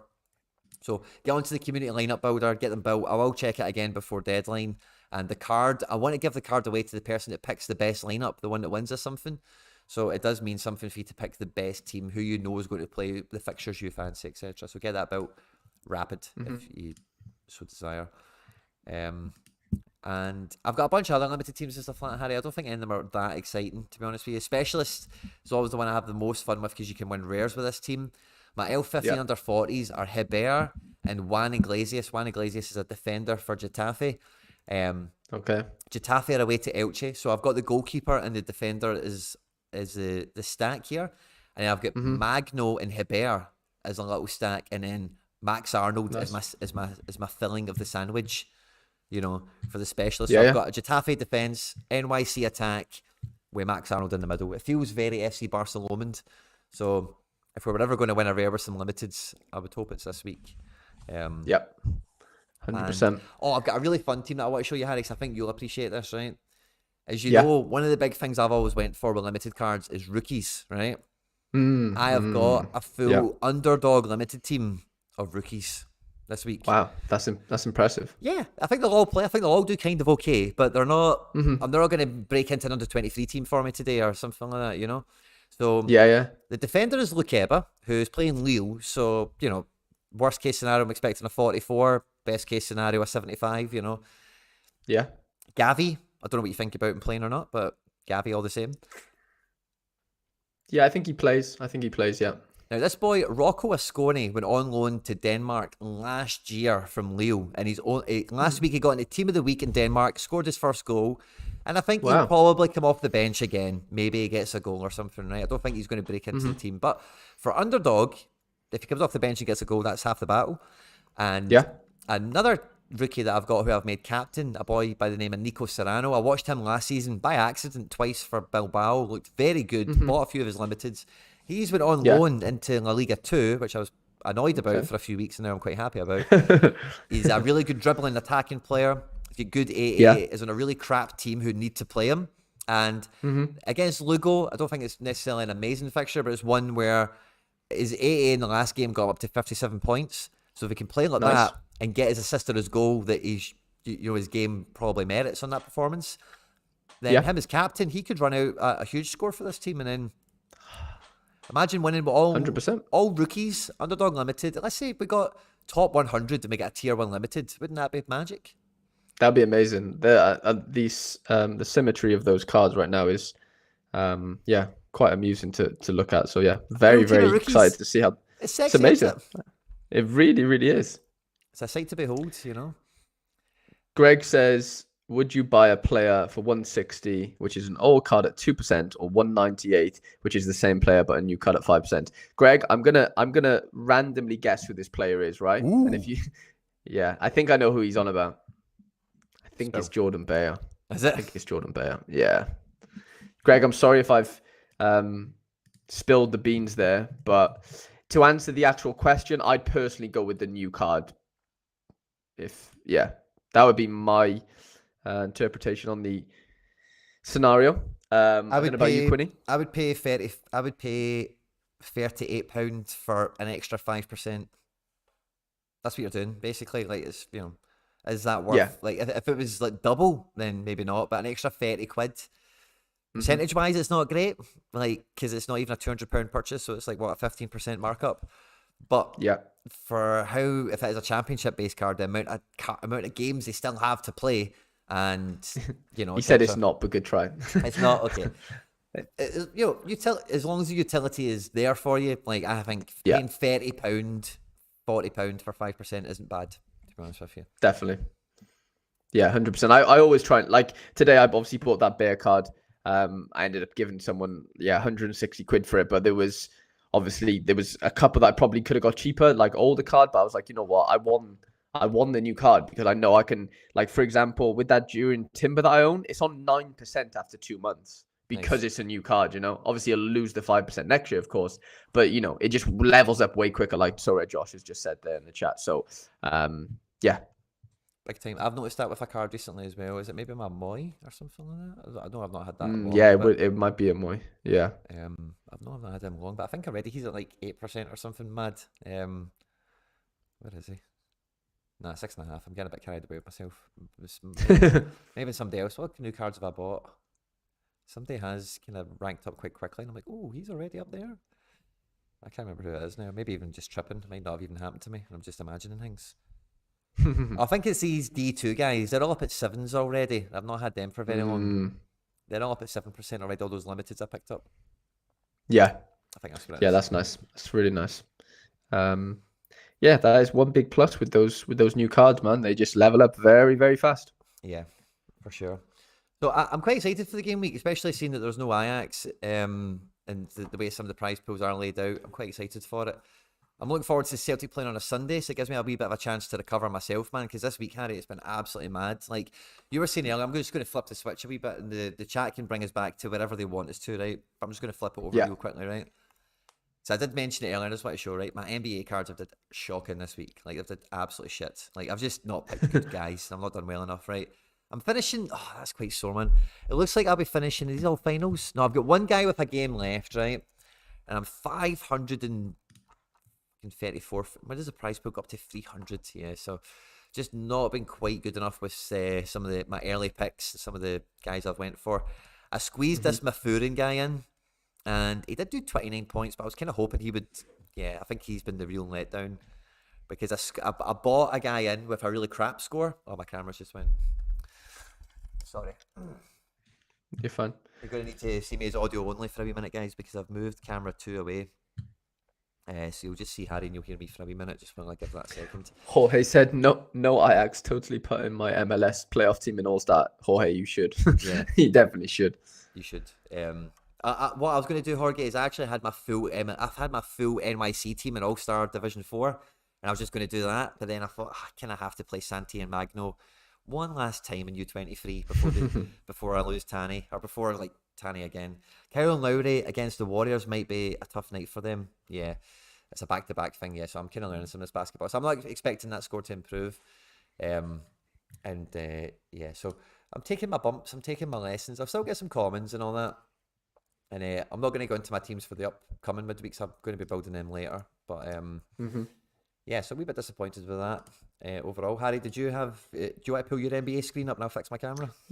Yeah, why not? I've just got my common champion and my common contender in the running. I've completely just shit myself with the common contender. I've got 28 points. It's been an absolute shit show, to be fair. But my common champion, 151 points. I'm basically 39,000. So just above 50%. And I'm projected a tier 4, but Curry has one game left, so hopefully he can better his 49 that he's got for me, which is already great. And I'm happy to churn some commons right now. I really am. Did we lose? I'm back, Harry. Sorry, should we play? He's back. I thought we lost you. I'm actually tube. I'd actually forgot to plug in my main power source to the camera, so it didn't actually overheat. It just ran out of battery. Oh, wow. So more the fool me. Apologies for everyone there. I kind of missed your synopsis there, Harry. But I can see your scores, and they don't look great, I must say. They're not great. No, they're not great. Definitely not. But to be fair, I did. Let me show you. I won a Jalen Green as a tier 2, which looks like a bit of a beast, to be honest. And he has the same. I made a little YouTube shorts. He has the same L10 as James Harden. Oh, cool. So he's on form. Yeah. They've got he's in the top. He's basically the 17th best guard on the game. Jalen Green is right now. Nice. That's a great comment to pick up. So, and that was one thing I'm pretty happy with that. I was quite excited when you were talking earlier on about commons and whatever.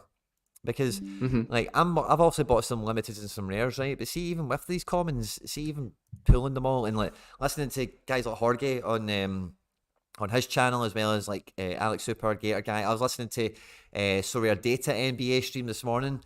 These guys are going to are so plugged into it. Content so far has been amazing, and I only expect that to continue and grow arms and legs.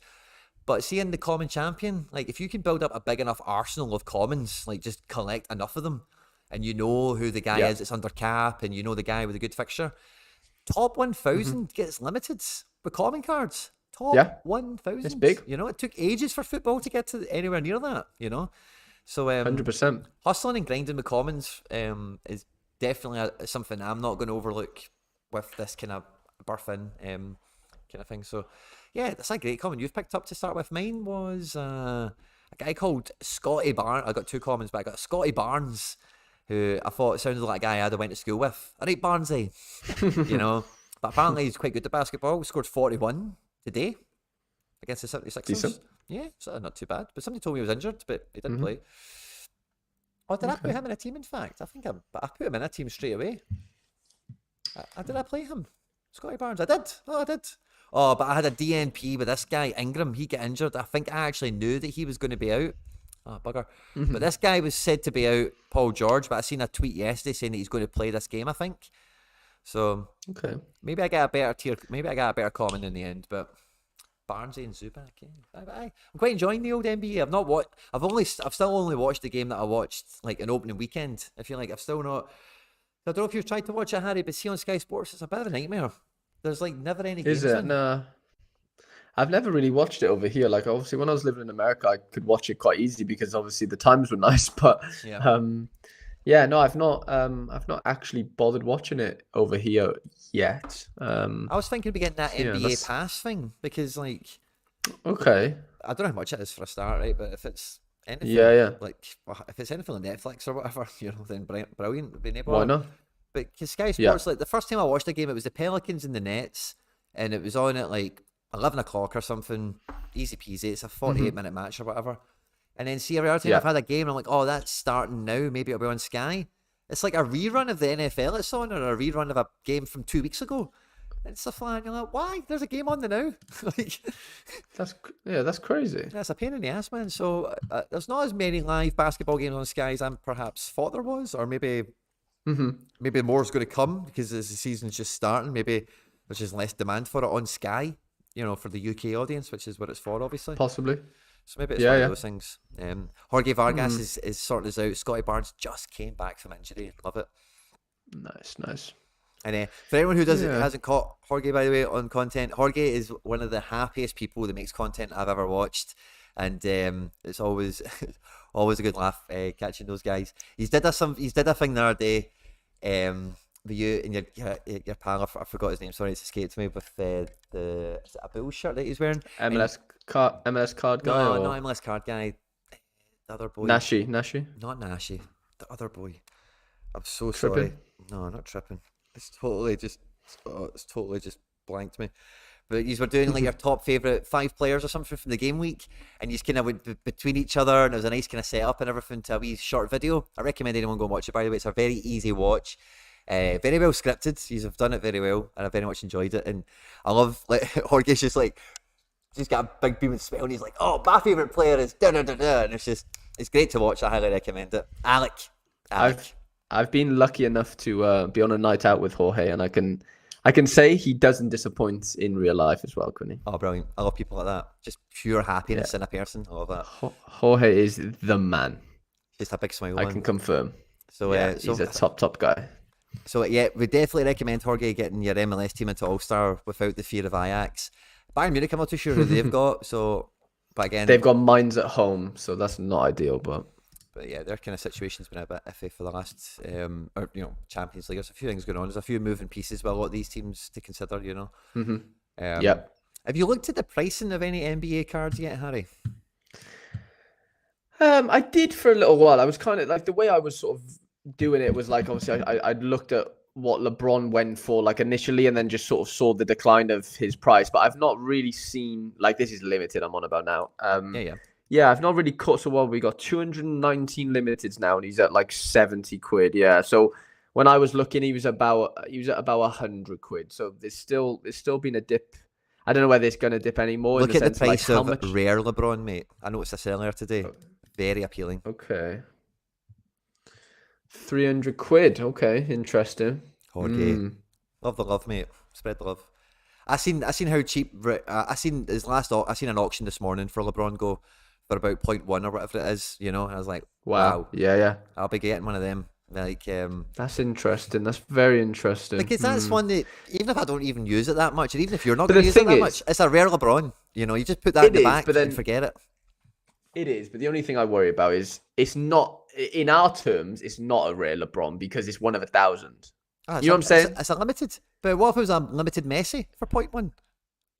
Yeah, Because he is Messi, no, I isn't he? get you. Yeah, in some ways. Yeah, no, I agree. I'm not. I don't know. I just think like Or just my voice is a bit harsh. I'm not coming at you. I'm just my voice is crackling no, there. no, don't be silly. I'm just trying to like work out like. So I'm just looking at this now. So the one of 100 LeBron went for 17K, and then the second one went for 5K. So that's a big dip, man. That's big. I think like, I've got some limiteds, right? And Mm. so I got a little hit list off my brother of like his fantasy basket. So he sent me his fantasy basketball team, right, which is like FPL or some nonsense. And then between listening to like Horgate, Gator Guy, a bunch of other people, I basically was listening out for players that kept coming up from people recommending Okay. people to me. And I've made a Yeah. list of those recurring people. Everyone told me this guy's a sleeper, this guy could break out, blah de blah. And so I wanted to get some limiteds in, and now all I look at is rares because I kind of like you say, like in our context of football, rares are limiteds and super rares are rares. But I do think for the gameplay aspect, you do want to have some cheap ass commons you can, limiteds that you can knock about with and kind of function with. But I kind of, so I don't really want to throw too much more at it in terms of like, oh, I'm not going to go and buy another 10 rares and 5 supers or whatever. But the guys I'm watching now for guys that, like you're saying with LeBron, I wasn't really doing it with LeBron until I seen his auction earlier today, and I was like, oh, I might actually pay attention to that. But like we know with these things, like it's going to take if you think about NBA today versus NBA in a year from now, we all know it's going to be totally different, you know. And for some guys, it'll be good utility pieces that you don't really need to worry about flipping. Some guys that you will flip. Some guys like LeBron who are just probably wildly slept on for a rare than now because you can't play him in a champion division. That's why people aren't fighting for the auctions as hard at the moment. It's that's just what I think. Is I'm looking at rares. I'm just looking at the limited stuff, like Jorge just said. Then he's going for like 80 quid, Quinny. Like that seems too cheap. Like I know it's a one of a 5,000 card, but and maybe I don't know. Maybe our brains need to adjust to that a bit more. But yeah, I don't know. It seems really cheap. It does. It's like he's one of the best players in the NBA right now, and you can get him for 70 quid. Some people have got him even cheaper. I've seen one there 60 something. So yeah, I don't know. It's hard to judge, isn't it? It's like you know, do they get enough interest to where like this flips? You know, so they not stop minting, but just like they needed to initially pump out 220 limiteds because there's no game otherwise, right? Yep. When do they just turn it in a little bit and go, okay, right now we're minting, I don't know, 50 Steph Currys a day. Let's mint 15 or whatever it is. You know, I don't know what the percentage cut would be, but you know what I'm saying? Like, when does that happen? If it does happen, maybe it doesn't. Like, maybe they just keep going. I don't know. I don't know what the strategy is, to be honest. But that's just the only thing that worries me, because right now, if they keep doing this, like right now, I just don't see how they're gonna like sustain prices right now if they keep doing however many Steph Currys they're doing every day, because we're seeing a downward trend. Like it's not like rocket science to work out. So like I think they've been very good at controlling auctions. I think they've got very good at it, you know, like over the last little while. If you even just think about football in general, like we go through periods where auctions are flooded and everyone's grabbing supers and rares, and then you go through periods and you're like, for fuck's sake, man, there's not been any good supers come out in a while and whatever. So I think they kind of know how to manage cards in that respect. And it's just kind of like, say, as there is a flood, it is just, for me, it's kind of grab the best shit you can get. As long as you can. Yeah, no, I definitely agree with you. There's a Steph here for 78 quid. Do I bid? Is it on bids? Yeah, well, I'll have to bid 84 if I want him. Mate, I'll tell you this right now, only says because we're at 1 hour 43 in a stream. There's 43 here, and that's 43 have probably been here since the beginning. So fist bump to all you. I fucking love every one of you that have been here for any length of time. Legends, lads. But absolute legends. I love to bid on NBA cards, Harry, for where we live. As soon as I wake up, which can be any time between 7 and 9, depending on when I went to bed the night before and whatever, and like 10 a.m., 11 a.m. Like, see that morning slot for us for auctions, that's when all the Americans are sleeping, and that's where a lot of the demand is for a lot of this NBA stuff. So, like, if you're after a Steph Curry limited, mate, buy one in the morning on auction, wait until an auction at 9 a.m. or something, you'll have less of a fight in my experience. 100%. Well, it doesn't make, if I wanted a bid, it would be 84. I can buy him now for 85, so it's no point even me really even bidding, to be honest. Go find one that's not had any bids on it, and then like just wait or line one up for when you wake up in the morning, and you'll probably get it for Yeah, the yeah. 65 that you've seen somebody else get it for. Mm-hmm. Is what my advice would be on that. Yeah, that probably is the best bet, isn't it? Jonathan says, I'm looking forward to America this week. Feels like the rewards versus games is very inflated. Ooh, let me have a look at that then. Ooh, Because I know there's obviously, I know Brazil are playing, but I don't think Argentina are playing. So there's one out of the way. Let's have a look. that is, America, yeah, okay, yeah, it is. 28 cards in Pro, 93 entrants. nice. Okay. So you've got MLS.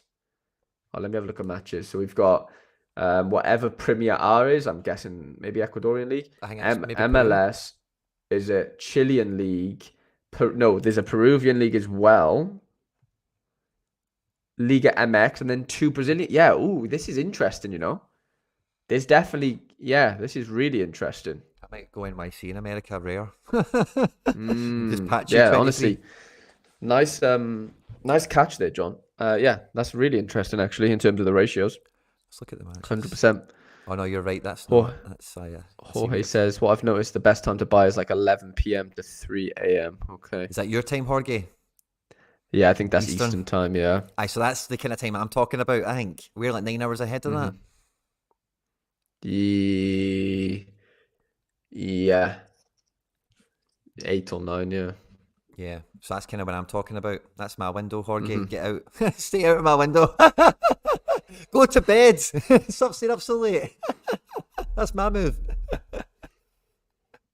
But I'm just looking at it. I'll just put this on page. So I might actually reconfigure a little bit because yeah, like who do we have licensed here? Chiara, who are playing Fluminense, they're going to get dicked. Corinthians, that's probably a good game for them. We've got the one Peruvian team. Who are they playing? They're away to, I don't know that team, but it is away, so that's not ideal for the Peruvians. And Chile, they're at home, so that's a good game. Don't have anyone there licensed. Then it's the playoffs, and we don't have anyone there. Yeah, I think that might actually give that a stab, by the way, because. Right, so what do we think? Right, we're going to go Sean Johnson in goals, Callens at the back, Santi and Magno, and then do we put Heber in, or do we put Keaton Parks in?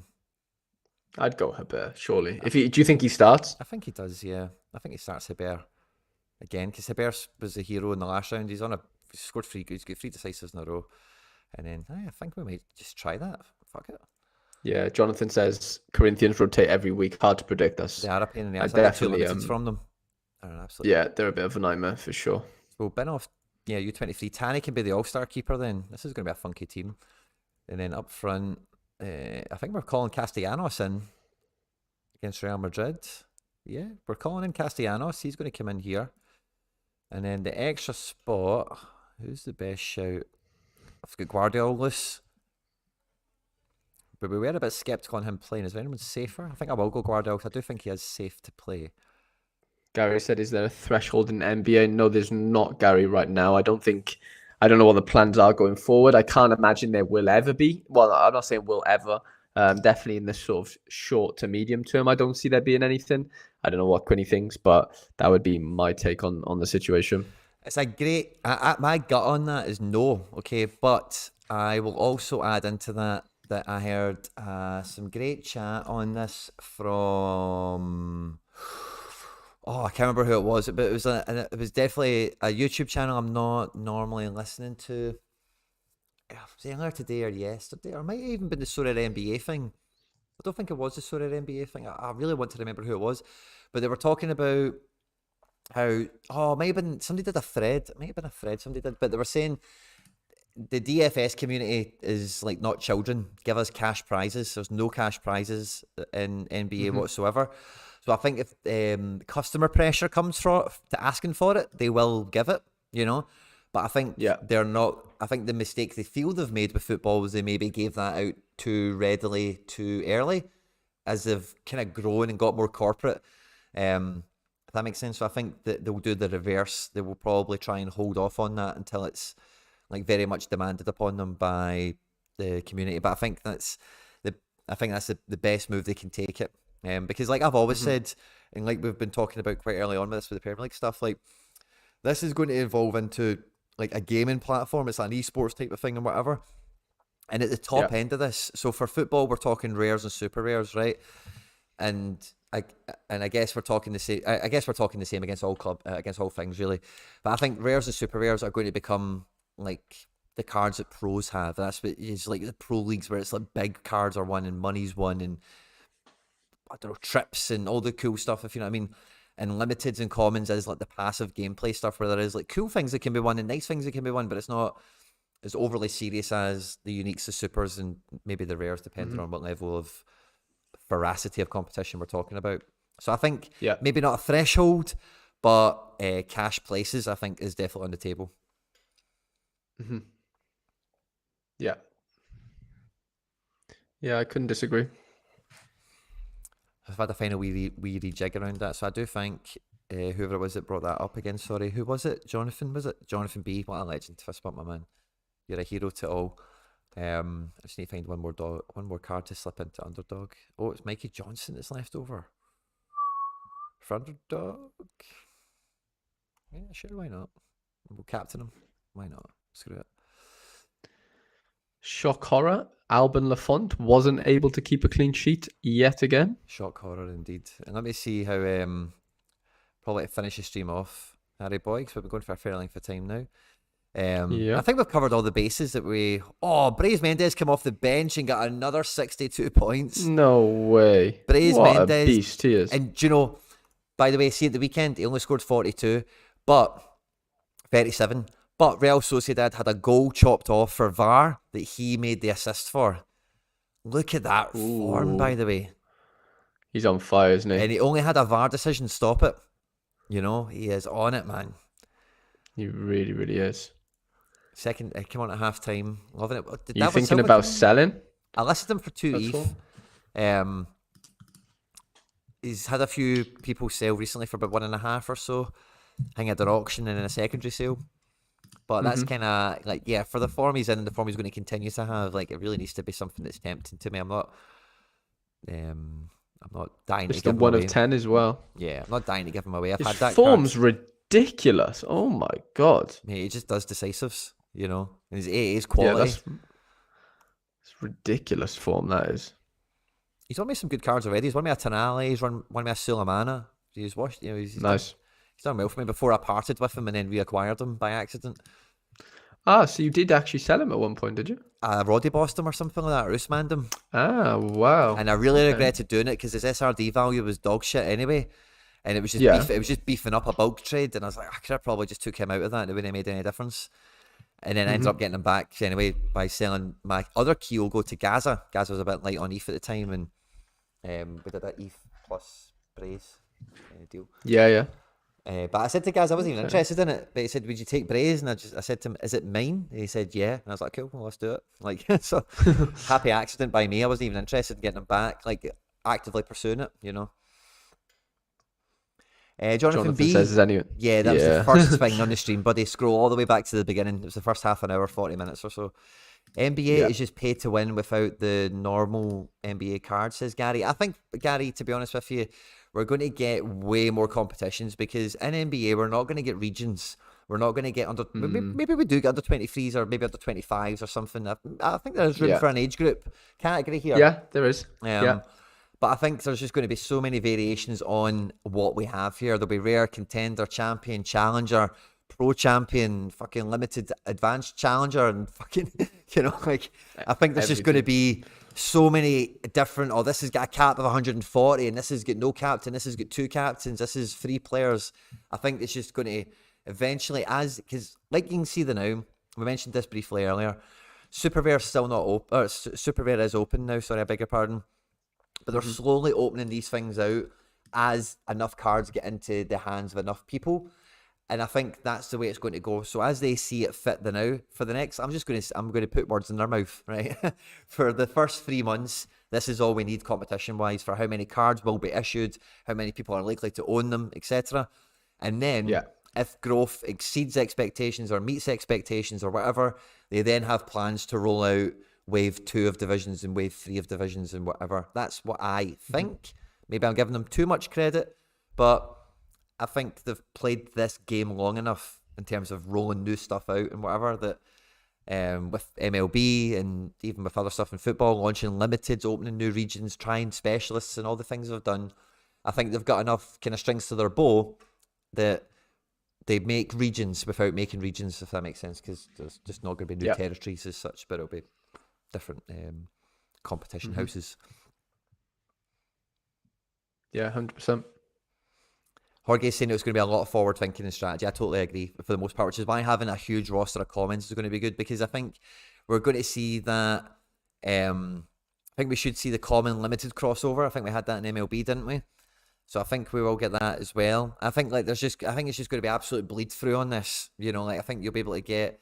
I wouldn't even be surprised if there's a division that comes out that's maybe like one of each scarcity kind of idea. You know, a super rare, a rare, and like a limited, and then that kind of vibe. Yeah. Because the super rares are of 100, and eventually enough of them will get out. Anyway, maybe I'm going too far afield with that one, but I wouldn't rule it out. And I think it will be very strategy based, because you can't just license a new league and then like, oh, who's the dominant team in that league that can compete with LeBron? Oh, true. That's never going to happen, So you need to invent new ways of winning and interesting ways of playing. 100%. So yeah, anything you'd like to add into the competitions in baseball, Harry, before we kind of wrap us up? Not really. No, I think keeping it quite simple is probably the best thing to do, like you said, for the next few months, honestly. Yeah. And then when people start, being vocal in terms of being bored of certain things, like don't fix something that sort of hasn't even had a chance to do anything. You know what I'm saying? Like, I just think it doesn't really need to be rejigged at this point. It's very new, and yeah, I just think sort of see how it plays out, and if there needs to be adjustments, then they can sort of act accordingly. I reckon it's probably the best bet. That's it. That's what I'd say as well. Good luck to everyone this game week. Thanks a lot for joining us. There's a link to Harry's YouTube in the description. If you have not subbed already, you're absolutely mental. I don't even know why you're here. But make sure you sub to the channel over here. Of course, Quinny 3001, HarryTrades over at his place. Good luck this game week. And yeah, fist bumps. We'll catch you later.